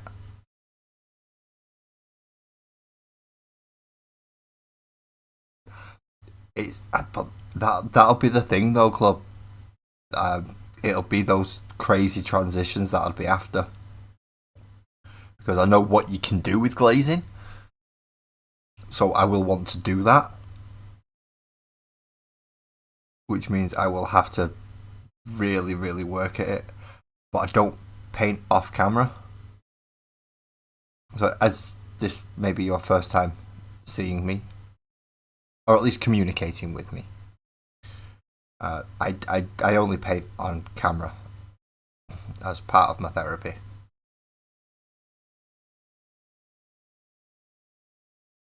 So to glaze, especially in the really, really thin one, which is, let's face it, as you said yourself, it's how you get them ridiculous transitions and the really deep shades in there. And yeah, it's super time consuming. Now I am limited to the amount of time that I'm limited by my own body in this case. Because let's face it, if something can hold my attention long enough, I can sit and do it for long enough. But if my body says no, then I don't have a choice.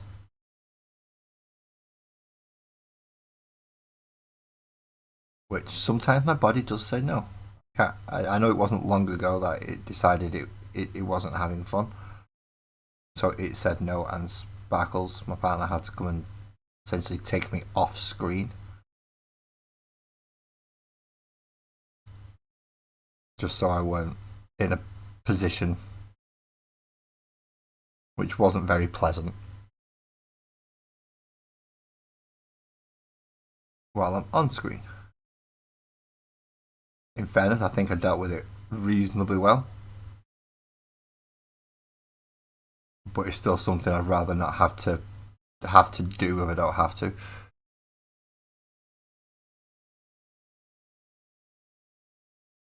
As I'm sure a lot of people would understand it when they saw that particular stream. It's like, oh dear, Lazarus, stop moving. He's not stopped talking. He never stops bloody talking. But he stopped moving. That doesn't look like a good sign.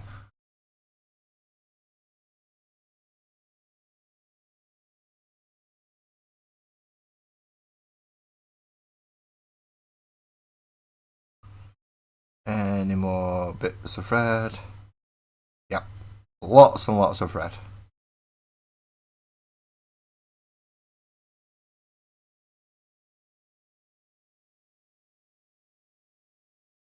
I mean, this is just the first layer of red. I've got to come back in with the Mephisto red and the Scarlet as the highlights. Yeah. So just doing these sections, it takes long enough as it is on the time consuming part. So glass is helping me come back and find bits that I missed because I just couldn't focus. Even under them ridiculous goggly things, I couldn't focus. Where's the guy whose hand's missing? Haha, there it is.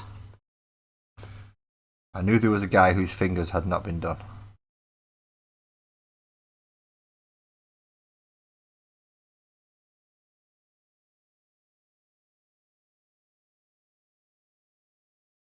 As well as some small sections of his breastplate and his arm. Let's grab them first, and then we'll come across for his fingers. Try not to get over any of the brass if we can help it. Look, if we slip, we slip. If we make a mistake, we make a mistake. We'll go back and correct it. But if we can not make the mistake in the first place, it makes it a whole lot easier. And it does.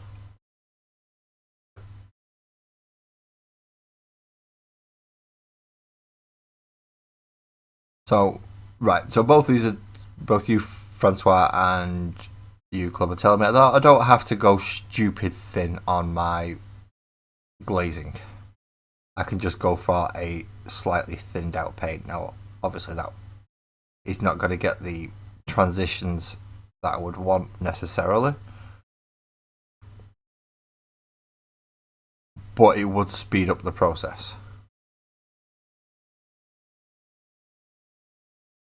Which, let's face it, for me is a good thing.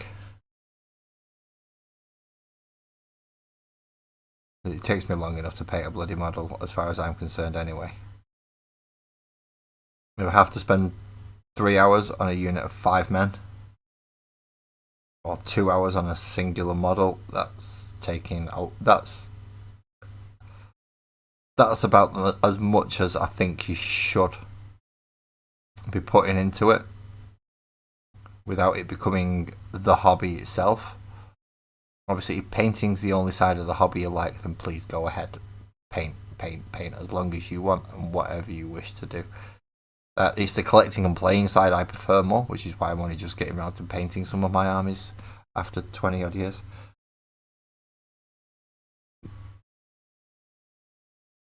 Some of them have not had that long though, so I'm not too bad with that. Some of them have barely even had a year.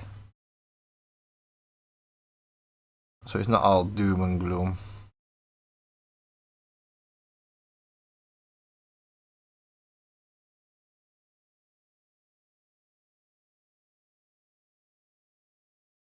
But since I have taken up painting as more of a full-time part of the hobby, as opposed to just leave them as the grey plastic or base coated with a little bit of a dry brush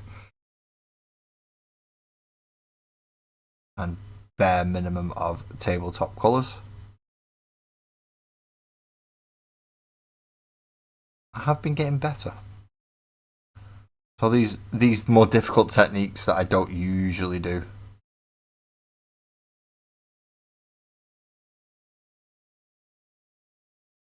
oh, it'll be worth it, club. I usually only paint up to tabletop standard anyway. I don't usually go much beyond that. So just for an example, my Phobos librarian is very, very, I would say basic, but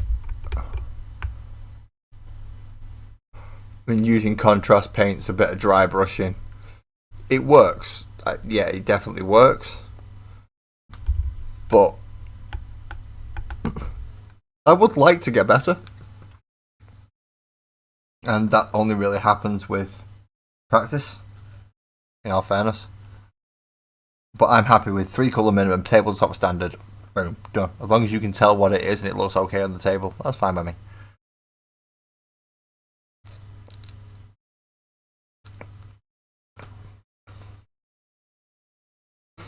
Mm-hmm.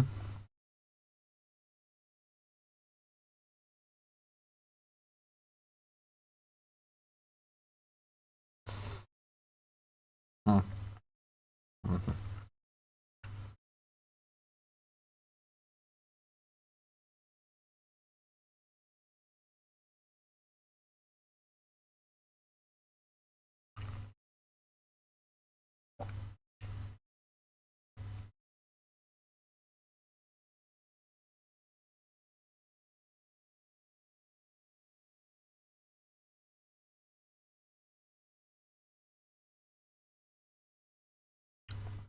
Sorry about that. I've tried to get it as quickly as possible, so that's why the entire slice went in. And don't get me wrong, I'm not as bad as some people who would just go, no, one thick coat will do the lot. And so, no, it doesn't. The 2 thin coat things does work. So try and do that if you can. As a bare minimum.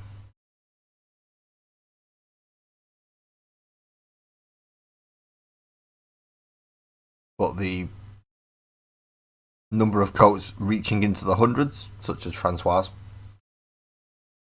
does get outstanding results. But I just don't have the patience for it. I really don't. I wish I did.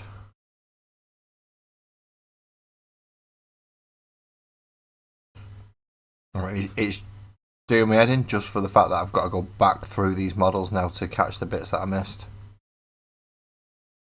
when I couldn't see properly without glasses. And even this part is frustrating to me because I should have already done it.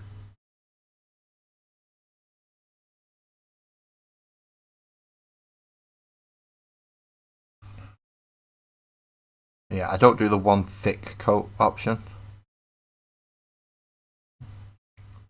And I'm guessing a lot of people who watch YouTube videos regarding this hobby will know who does do the one thick coat option, or at least advocates for it. I am not one of those.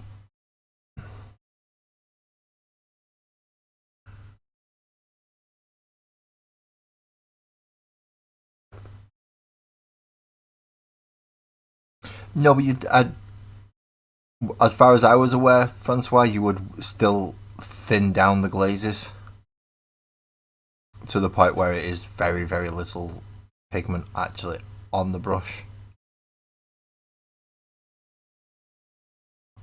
And then you would layer it up and layer it up and layer it up from there.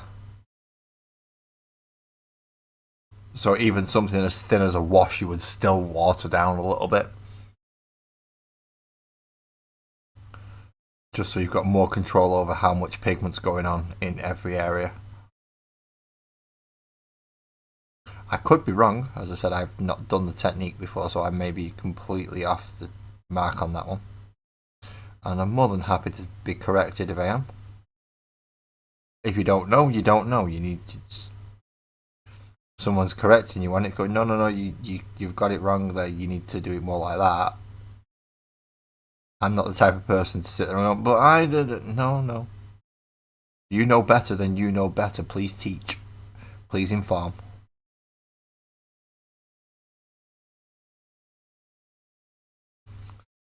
And then we can all get better. We can all get good.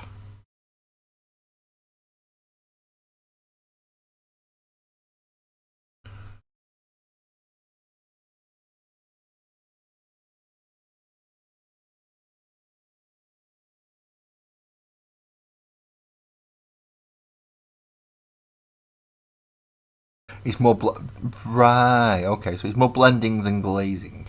See, blending I'm not too bad with because I know if you start at one point and that's the right colour, you kind of just slowly work it down into it.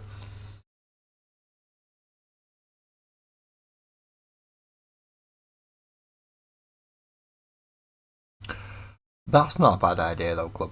Just doing it on certain things, power swords, etc. I have been toying with ideas for power weapons. I have got one rough idea that seems to be working overall for this grouping, which is the purple and green stone that I put onto Angry Ron. But I do still need something a little extra for others, so my Space Marines, Orcs. Now, Orcs aren't too bad, because they loot most things. I can kind of just take whatever they had, so I'll go get Lasgull just to show you. And then tint it and kind of corrupt it so that the Orc War energy is taking control.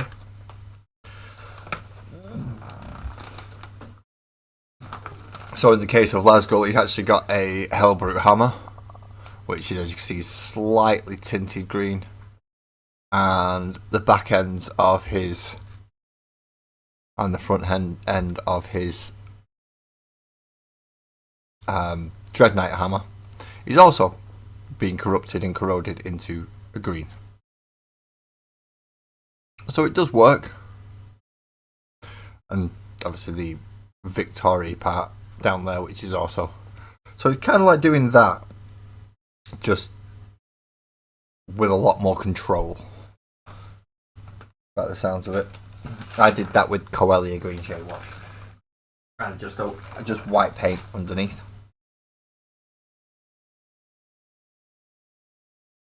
Which was effective. It worked. But not quite as well as I would have liked.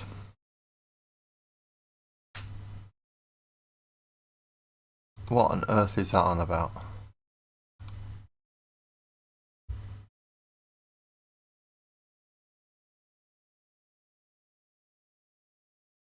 That Streamlabs being awkward to me.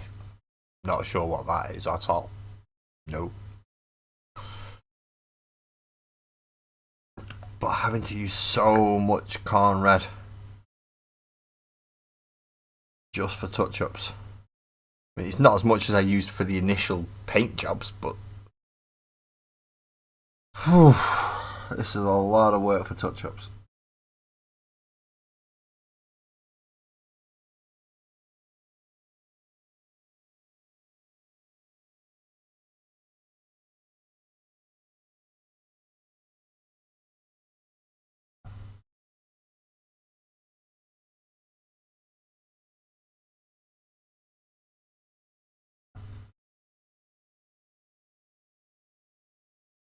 I just put my finger in that nice big red spot, haven't I? Yes, I did. I'm going to try not to just constantly stuff my face with pizza so I can still talk. It's not a good sign if I can't talk and people ask questions or say things and I'm stood there going, oh, it's not good. So we're going to try and avoid that if we can.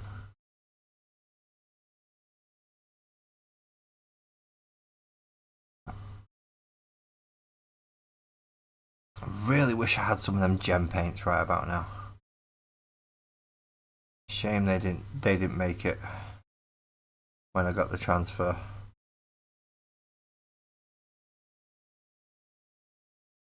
Well, when I got gifted a lot of paints. Mostly GW, but a few others as well. I really wish the gemstone paints would have made it through and not clogged up. Oh well, wishes are one thing, what I've got is another. So, we'll deal with what we've got.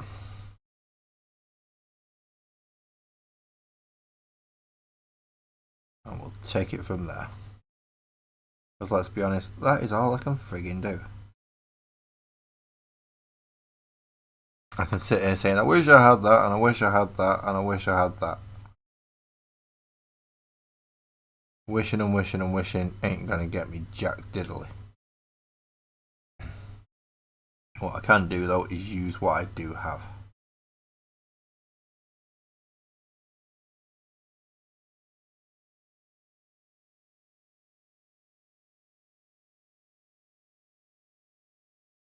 Which is in this case a crap load of red. 4 different cut shades of it.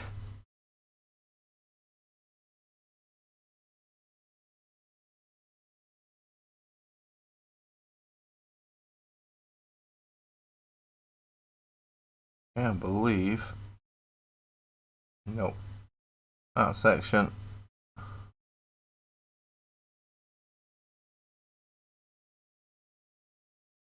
And in there. And in there.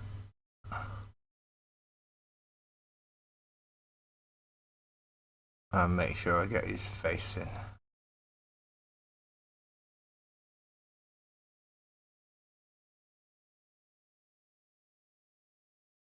Some areas are not too bad having a one singular coat because they're going to be very, very much in shade.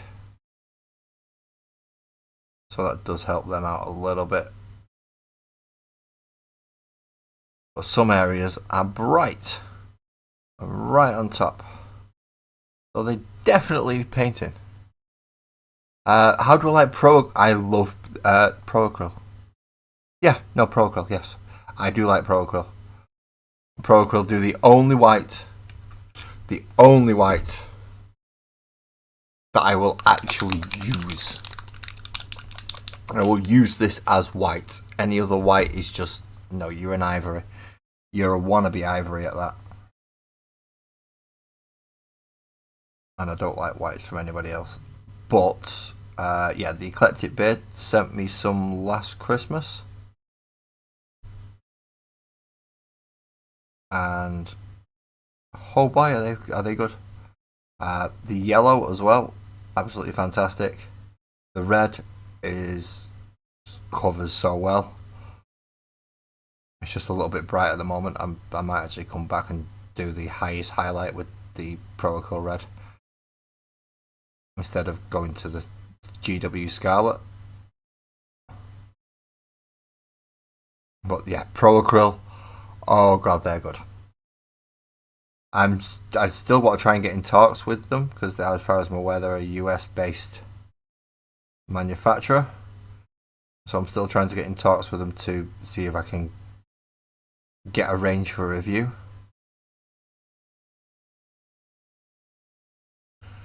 I don't think I will, to be quite honest. If they're going to do that, they'll probably go for a bigger YouTuber.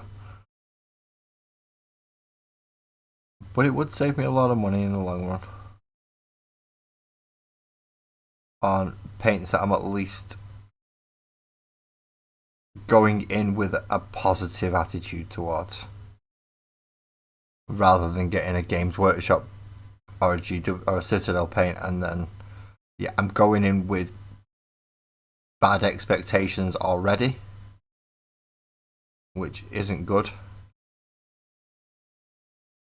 So when it actually comes down to it, and if I'm pleasantly surprised, that's great. But if I'm not, then well, my expectations have been met, then haven't they?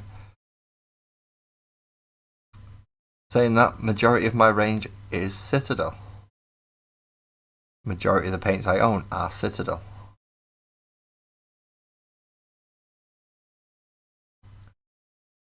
So even though I don't think they are the best paints on the market, they are certainly sufficient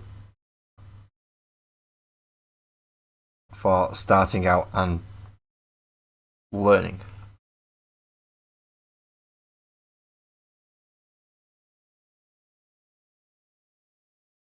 It's just don't follow all the Games Workshop paint guides. So, for instance, if you wanted to paint these in this red and brass colour, I would actually say go to Rogue's Den Hobbies and follow the Space Bears paint scheme, and that'll cover it a lot better.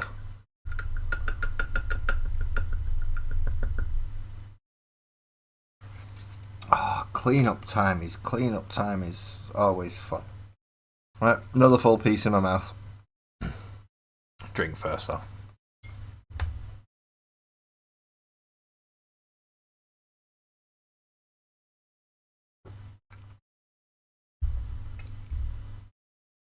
Oh, that was nice. My missus makes a good brew. Right, one full piece. Let's get rid of it.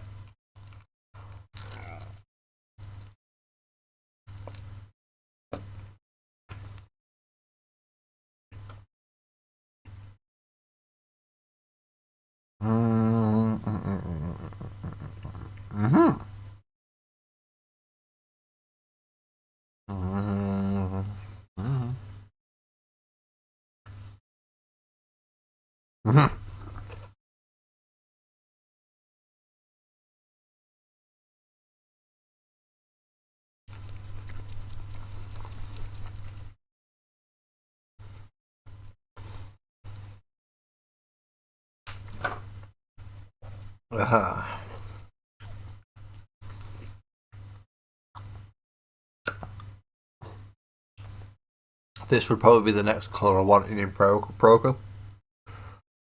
Would be black, and ivory.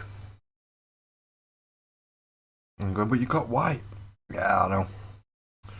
But ivory is my favourite colour for doing most things with, especially when it comes to toning things and.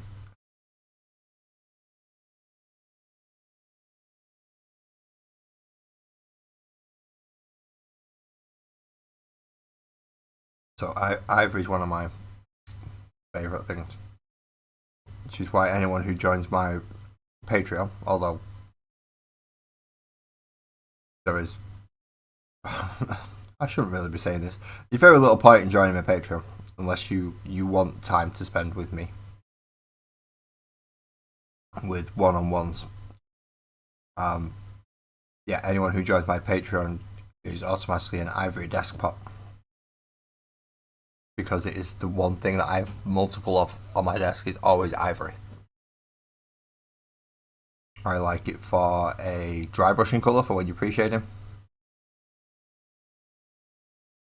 Obviously, it's fantastic for when you're doing things like skulls and any bone sections. You need ivory.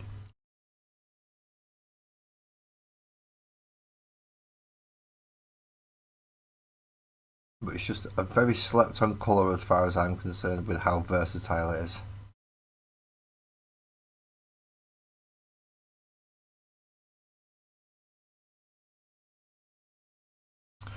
Black combi bolter, and it is a combi bolter, not a storm bolter.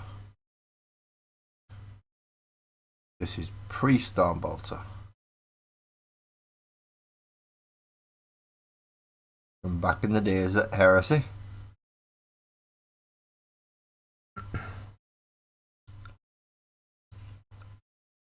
We go for pre-storm bolters.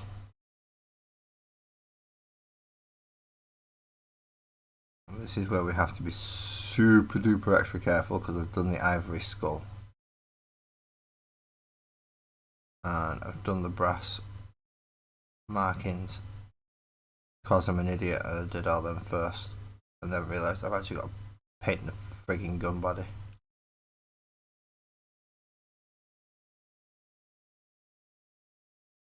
You know, like idiots tend to do. Get things in the wrong order. Make things harder on themselves.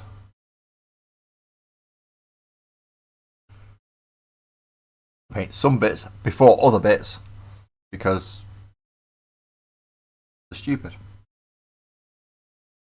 Which is why none of you seem to do all this, but I do. Every bleeding time.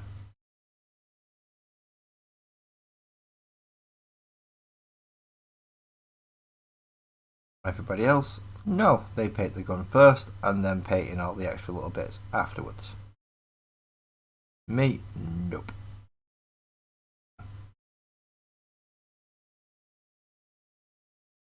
I decide I want to paint round all the stupid detail. Then realise that I can't, and then I have to come back and clean it all up anyway. But it's a learning curve. Exactly, it's all part of the journey. It is all part of the journey club. Well, thank you for joining us on this one. Because I'm not going to lie, I would be going absolutely nuts by now. It is all of you people that come to see me and watch me and keep me in some relevance of sanity while I'm doing this. Because let's face it, if I was doing this and just talking to myself, yeah, I'll be getting locked up, wouldn't I? Regardless if I said, but I'm doing it on YouTube. No, mate, nobody's watching. You're nuts. Get in the white van. You're going to the hospital.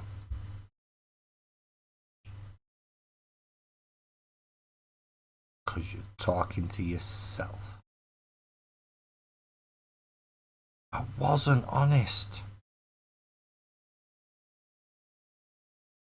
And then they go check the analytics and go, yeah, you were. Damn it. So I'm really thankful for people coming to watch me because that means I don't get locked up because I'm Batman.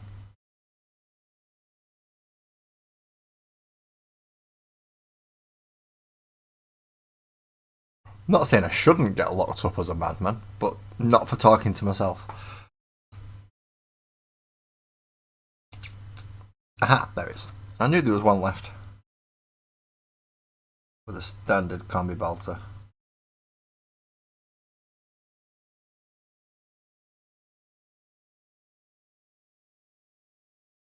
Just the one.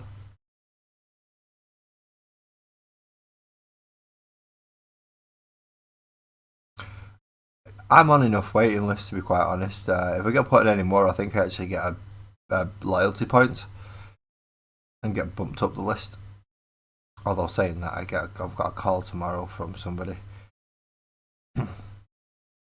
which everyone was telling me it was going to take years to get that call, and I managed to get it in about a month, 2 months, and hopefully I should get a verdict straight after as well, so they can tell me if I have autism, as well as everything else I've got bloody wrong with me. Find out how long I've been undiagnosed with having autism. And then, when everyone goes, but I've got this, I can turn around and say, so have I! Now, fuck off!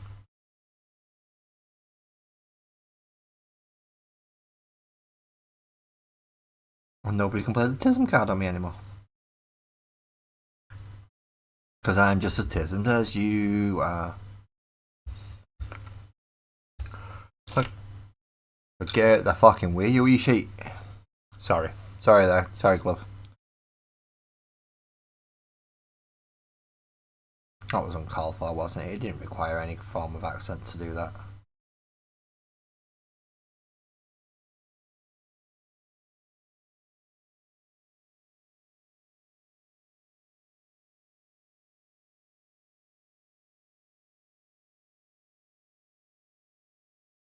Let's see, what lists am I on?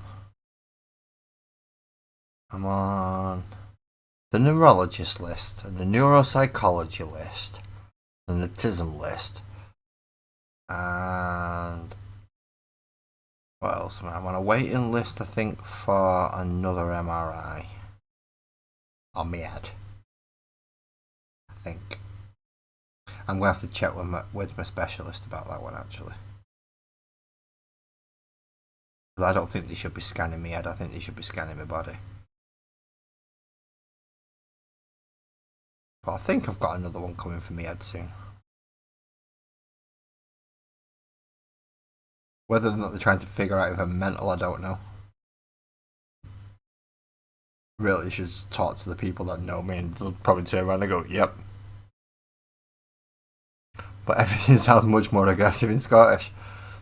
Yes, it does. Yes, it does. Hey, you, do you want a pint? You're having a pint of heavy? Aye, I'll get you a pint of heavy. Sit down.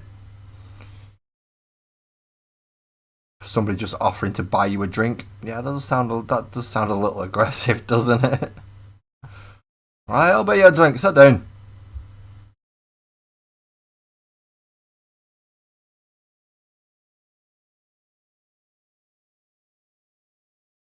So yeah, just having that accent is just like, oh, he's angry at me.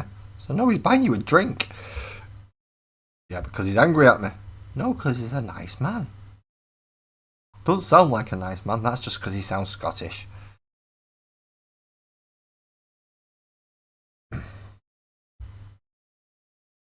He is a nice man. I met lots of nice people up in Scotland, and I've been bought drinks for just being friendly before anyone gets any ideas. Like, yeah, we know why he was buying you drinks. He thought you was a... No. Just nice people.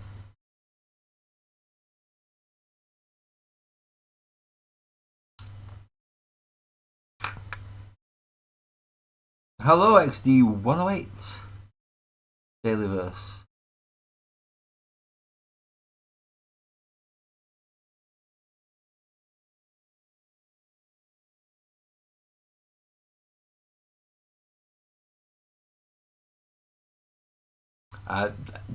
Yeah, you kind of give us one without. But thank you very much for the Bible verse. SOCOM usually gets... Not SOCOM? What's it called? Oh, and you do like to get drunk. You do like to get very drunk. What's he called? I can't remember what this... When it comes to verses, if for Bible... Here we go. What are they called? What's the one I go to? Yeah, Soko Films, and they cover a lot regarding Bible interpretations, misinterpretations, and relevance in today's society. But generally, we try and keep most religious off here, but a single verse is fine.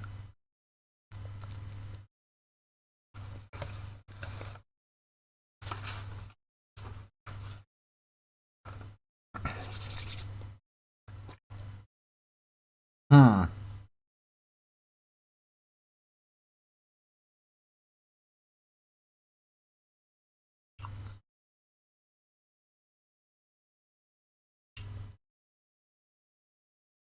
Yeah, I must admit, when I was up in Hollytown, there was a lot of people doing a lot of heavy drinking.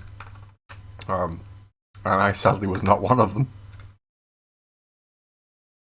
One, I don't really drink much anymore because reasons. Two, I didn't take much money up with me and just took something else that essentially got me through the night and ended up being the cause of an after party.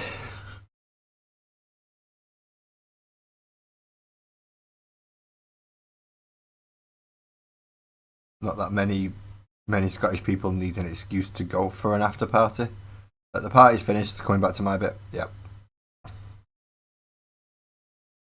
My cousin's gonna be there, is that alright? Ah, he's alright. Yep, he's fine. In fact, he'll probably have something there waiting for us. Which I did.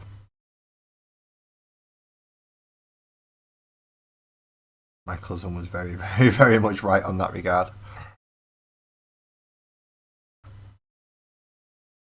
But it did while I was in the what was it, General Motors was the place, I think it was. It's a little almost working man's club. But while I was in there, I very much felt like a fish out of water. Everybody else is getting absolutely steaming, and I'm practically stone cold sober. I wouldn't say I wasn't under the influence of anything because I do take medication, which is part of the reason why I can't drink.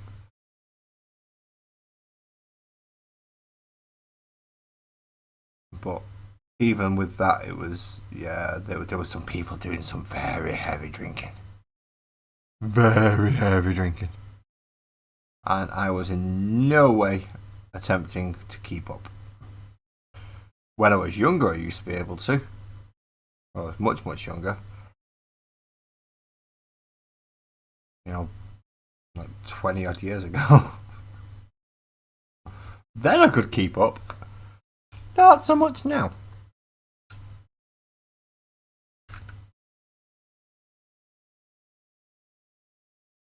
Yeah, it pretty much is just another Tuesday for them.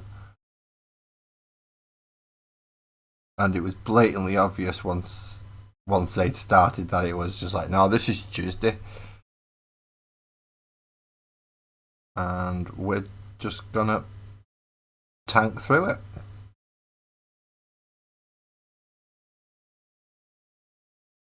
And oh boy, did they. They tanked through that like nobody's business.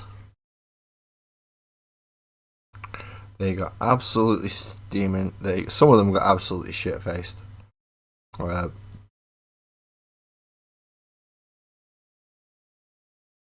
guy my cousin was marrying, whose engagement party it was, and it was a long way to travel for an engagement party. I've got to go for the wedding as well, hopefully. But yeah, the guy whose engagement party it was, oh boy, was he wasn't well when he got home. I just happened to be staying at their place for that night. Obviously, living 300 miles away makes it difficult to get home on the same night as you get there. So yeah, I stayed over and he blocked the bathroom for about 2 hours because he was asleep in front of the door, being ill.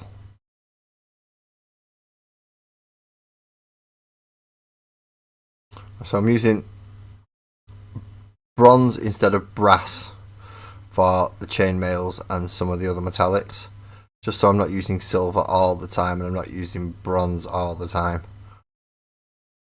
I can vary it up into like 3 different metallics. Not in this case. The younger ones were actually quite well behaved. Mostly because the parents were there.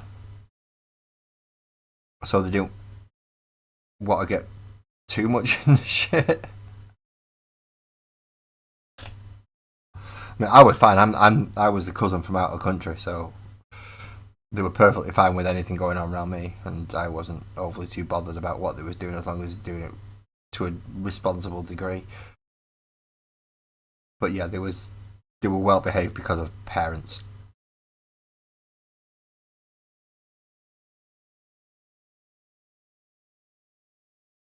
Which I've got to say, I was relatively surprised at. Because I thought even some of them might have still been, no, even if my mom's here, I'm still doing this. Or if my dad's here, I'm still doing it. But no, they didn't.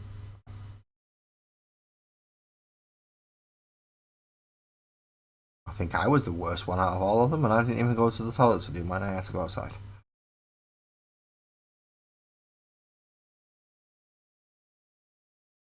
Because mine was smoking a cigarette, essentially. That was the highlight of mine. I got to smoke a cigarette.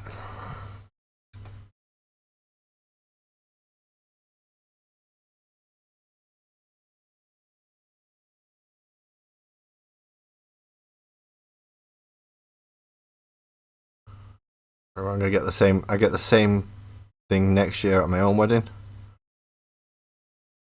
where I'm not drinking much, and the closest things to narcotics I will be getting will be nicotine.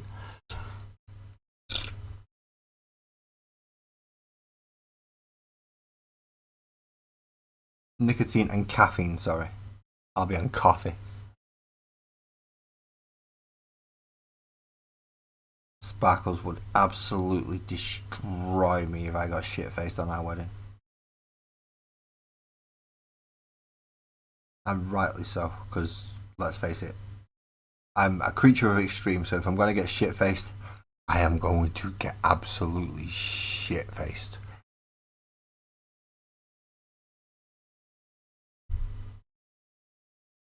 So knowing that, I'm going in with the let's not do it. Let's not do it. And let's keep myself happily married at least for one day.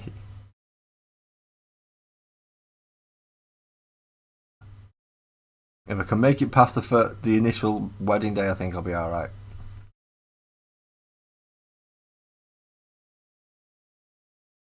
If not, I may be getting a divorce the day after I get married. Because she's like, no. You ruined that. I didn't. I just got very merry. Merry? You tried putting someone through a fucking table. Oh, did I? Sorry.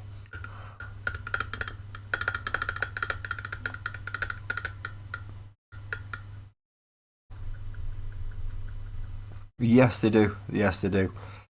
In fairness, I don't blame them because technically I grew up with some of their parents when they lived round down here before they moved up to Scotland.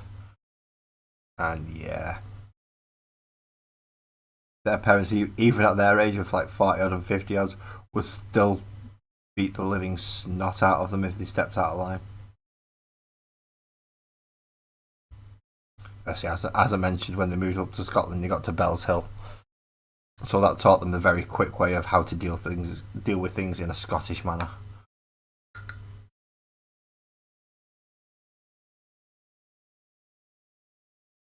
very quickly.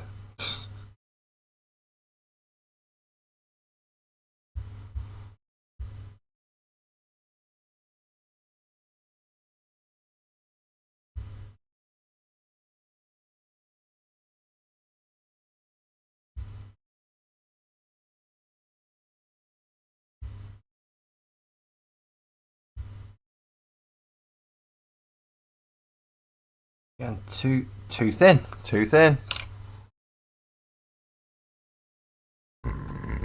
Pardon me. I'm sorry, people. Windies. Right, let's get this brass sorted. I've not even moved on to the bloody. Although most of them are done though. Very little I need to do on these. It is mostly the Terminators that I need to get sorted.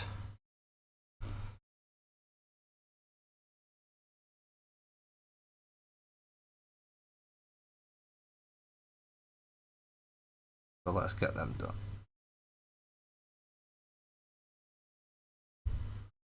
Because I know soon what I've got to think. This is Gene Stealer Cults, the Imperial Guard, and then eventually I get the rest. I actually get the World Eaters Combat Patrol, which should have a lot on Juggernaut.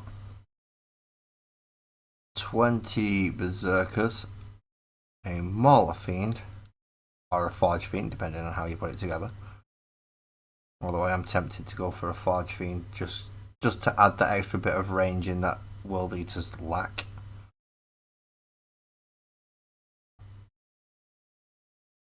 Just to give them a bit of backline cover.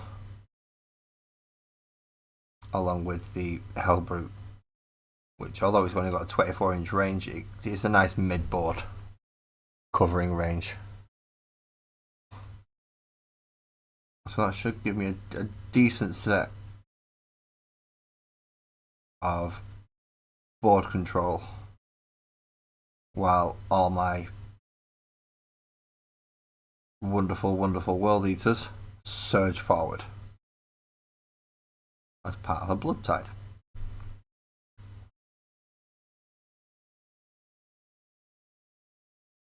Do you want to do that as well?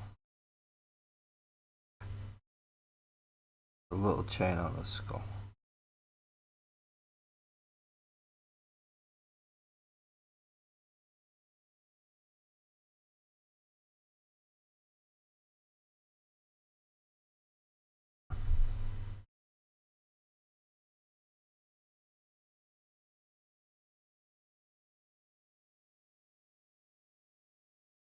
Now, I've already noticed that I'm going to have a lot more red cleanup to do after this. Because it's gone everywhere. Everywhere? I said everywhere. But all in the places it shouldn't. Covered bits up that I'm not happy with. It's got bleeding everywhere.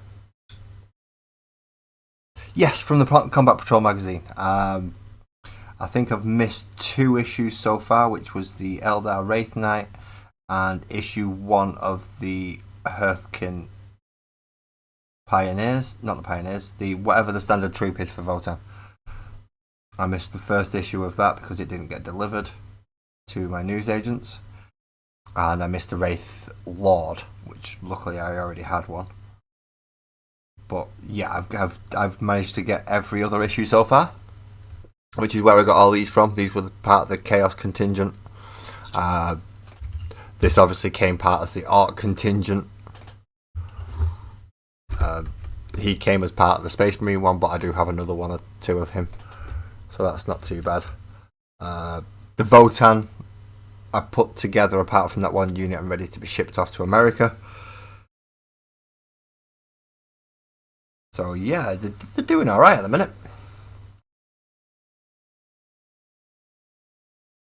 Just gotta make sure I get all these sections around the back done, because I've realised I've missed most of this around the back. And I can't remember whether it goes purple, green wash, or green with purple wash to get the effect that I've done on his Oh, cool. So that means that you're up to these chappies, which are the not the berserks. These are the Hearthguard with the plasma thingamabobs. They look tough. I know the bikes don't stand up to much. The bikes got took out by some eliminators. Eliminators for Space Marines are quite good at taking out those bikes with 2 damage sniper rifles with some AP on it.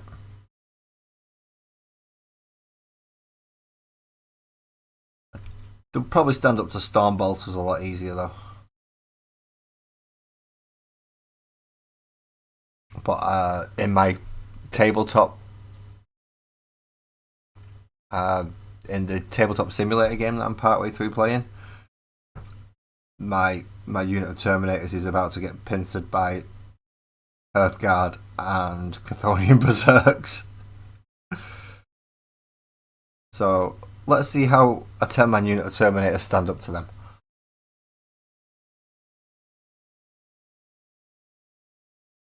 I don't even think... Are they the... No, they're not even the standard ones. They're the ones with Thunder Hammers and Storm Shields. So they can't even shoot back.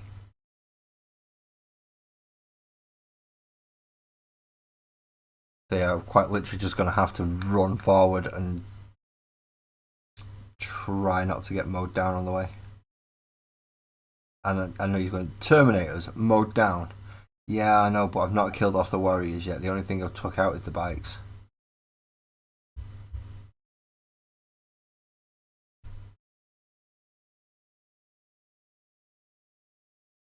So this is going to be interesting. Because the only unit I've got left is the Terminators with a Librarian.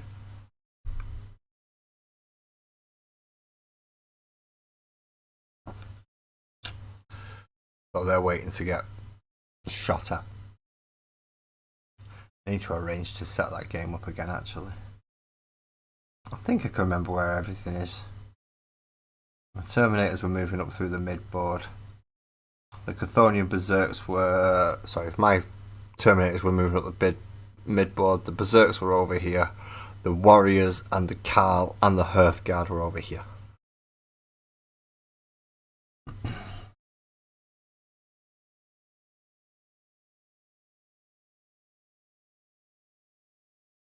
I did have some Eliminators in the mid-board, but he shot them off. And got rid of them very quickly. Very good idea for him, by the way. Yeah, I know. That's why I'm dreading when they finally get in contact with me. If they get the jump on my Terminators, I don't think I'm coming out with a full squad. I don't think I'm coming out with a full squad. I should get to hit back, but that's providing, of course, the Hearthguard don't steam in as well. Because if they decide to take a few pot shots and decide to have a go, that really puts it not in my favour. Because now we're model for model equal-ish, 11 in both sides. Both sides set up for melee. Granted, I have a 4+ invulnerable save, but yeah, I like rolling 3s.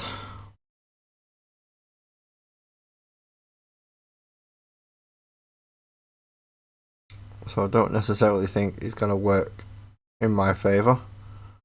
But I did want a small army to take into that battle. Even though my opponent was fielding considerably more models. Right. It's washes now, isn't it?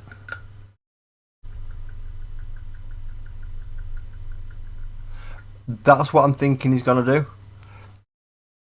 But if I can push more towards his Hearthguard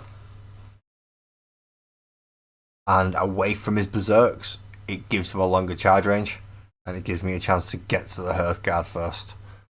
So if I can take out the Hearthguard, and the Hearthkin Warriors, then I fancy my chances against the Chthonian Berserks a bit more.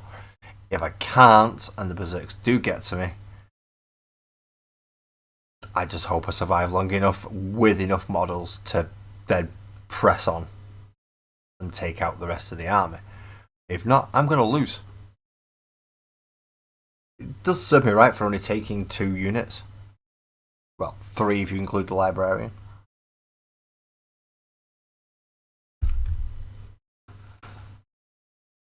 But he's only really in there because I need a a warlord, and he gives lethal hits to terminators. That's great on things like Thunderhammers.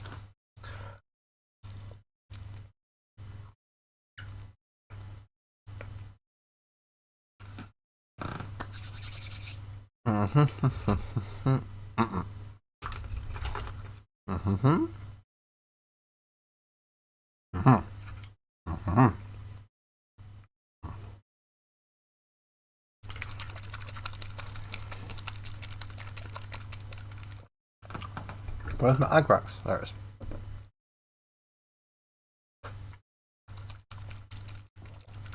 I thought I'd lost my Agrax Earthshade. Turns out I haven't.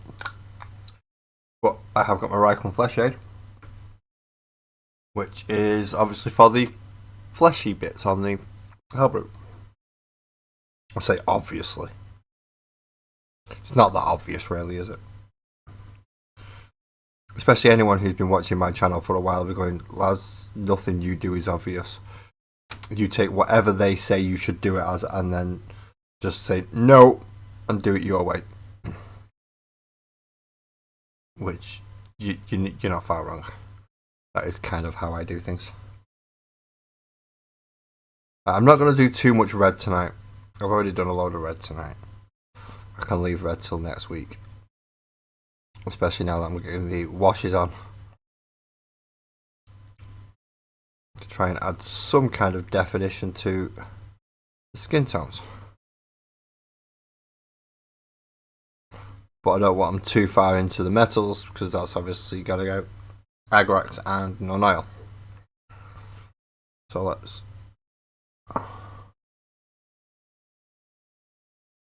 try and space it out and spread it round a bit, so that the Reichland Fleshshade is covering the fleshy bits. And then the Agrax Earthshade can cover the ivory bits. And the non-oil can cover the metal bits.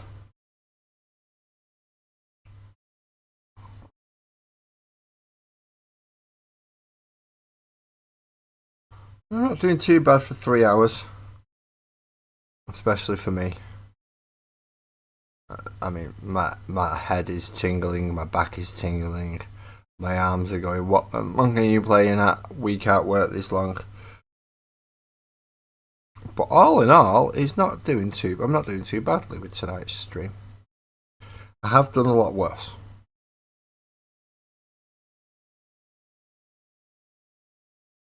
I've had it when it's only been an hour long, and I've had no other alternative but to come off.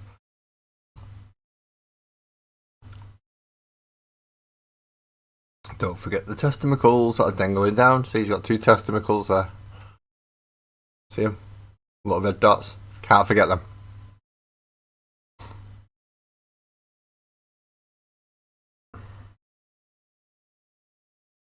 Right, so that should be Reichland Fleshshade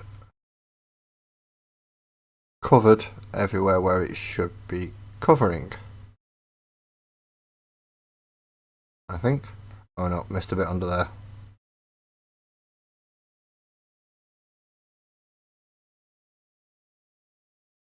And around there at the front. No, in around his arm. In and around his arm. In and under his pits. Gotta get his pits.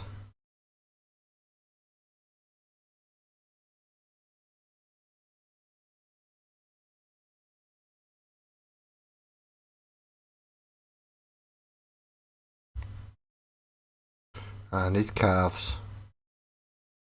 And his technically what would be the gluteus maximus muscles.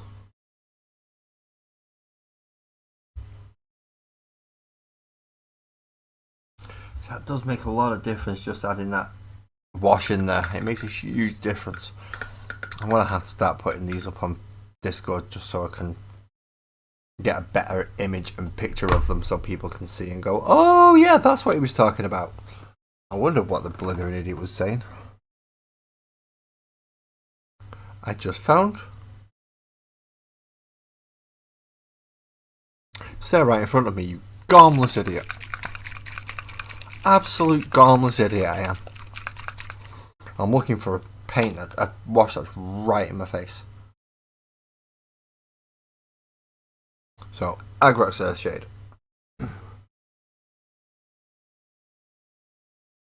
Which we want along there. And along there. And along the back. And along the back. On the skull on his knee.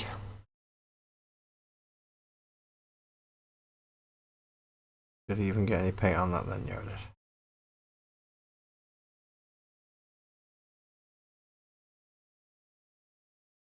And this bit in here.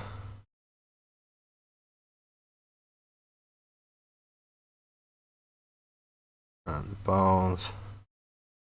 And then the big long spine down his back. Don't knock the Agrax over. We've done that before and it damn near ruined my entire desk. So we don't want to be doing that. There we go. See, he looks a lot more browny now, doesn't he? Now that it's some kind of definition in with his muscles and his skin and differences between the metal bits and the not metal bits. Obviously a very bright red face. I've just got to wait for some of that to dry.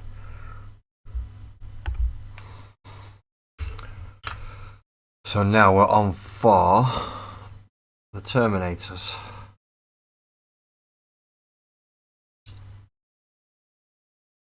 Which with some of these there is actually quite a fair bit to do.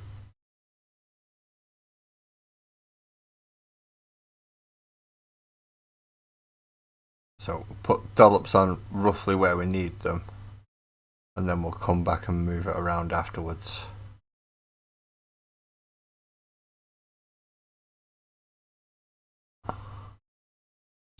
Just so it's not all too clumped.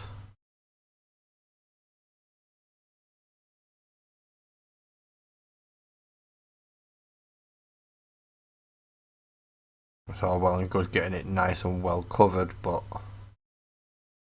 if you leave it too much, it just paints it brown and you don't get the wash effect, you just get the paint effect. So next is Autocannon Guy. Sorry, Reaper Autocannon Guy, because he does have a different autocannon than a standard Marine. And where do we start with? Put one there, one there, one there, one there, one there. Bit there. Bit on the underside, and now we start coming back for spacing it out and spreading.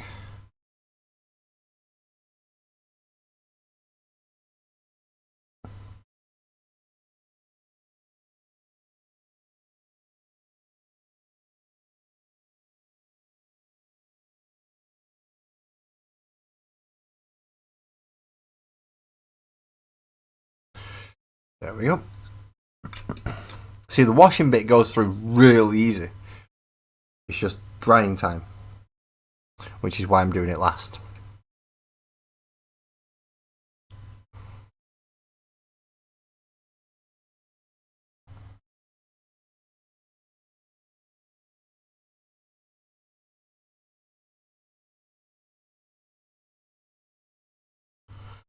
Do the washes last, and then I get a chance to dry them. And then by the time I come back next week, or next Monday,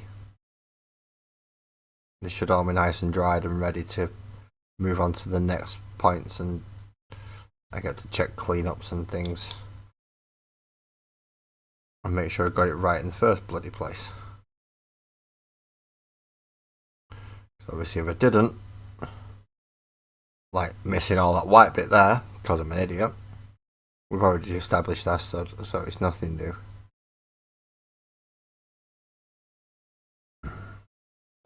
I have quite a fair bit to paint on this chappy here. So the sergeant still needs quite a bit of work done to him, that because I'm an idiot and forgot to do it. And this wasn't even like I forgot to see it, I just didn't. This forgetting to see it, there's reasonable excuses as to why you might have missed something. And then there's, no, that's just not an excuse, you just missed that completely. Yeah, I did.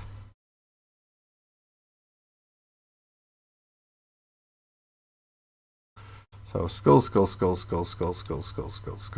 tabard or crotch cloth, depending what you want to call it. I prefer crotch cloth, but some people like skulls. What was that? I don't like it when I hear noises from rooms that I can't see into, especially this late at night. I come from a rough estate. Not something you want to be hearing.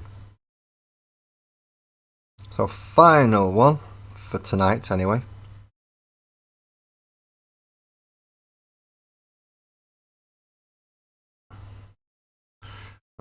Obviously Wednesday we will have the next issue of Combat Patrol, so it'll be the Magus for the Gene Stealer cults. Put that together. As I said, I'm not sure what to do with them. If enough people join Patreon to the point where it's like, well, you've all paid for the Gene Stealer cults, I'll give it to one of you. Then awesome, I'll do that. If not, then I'm sat with Gene Stealer cults, and I don't know what to do with them. Fun and games, eh? Fun and games. I forgot that the skulls on the shields and his fingernails. If we just get a bit of brown in there as well, that should sort that out. Awesome.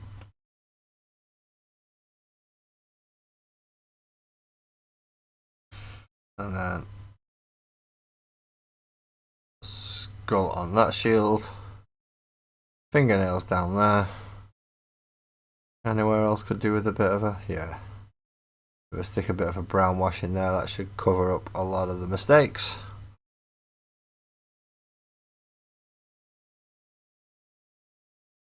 That'd be good.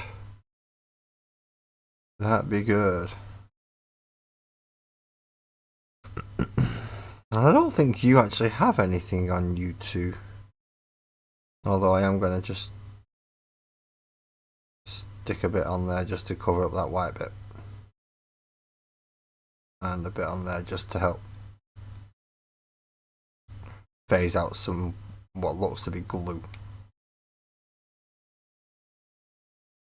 So Hellbrute, 99.9% done.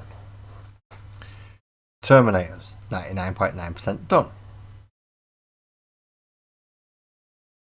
8-bound, again 99.9% done. So it's weapons and highlights on a lot of this, especially the 8-bound sphere. And then we get to start into the converted Master of... oh, what's he called? Lord Executioner. Which was the Chaos guy. The equivalent to a chaplain.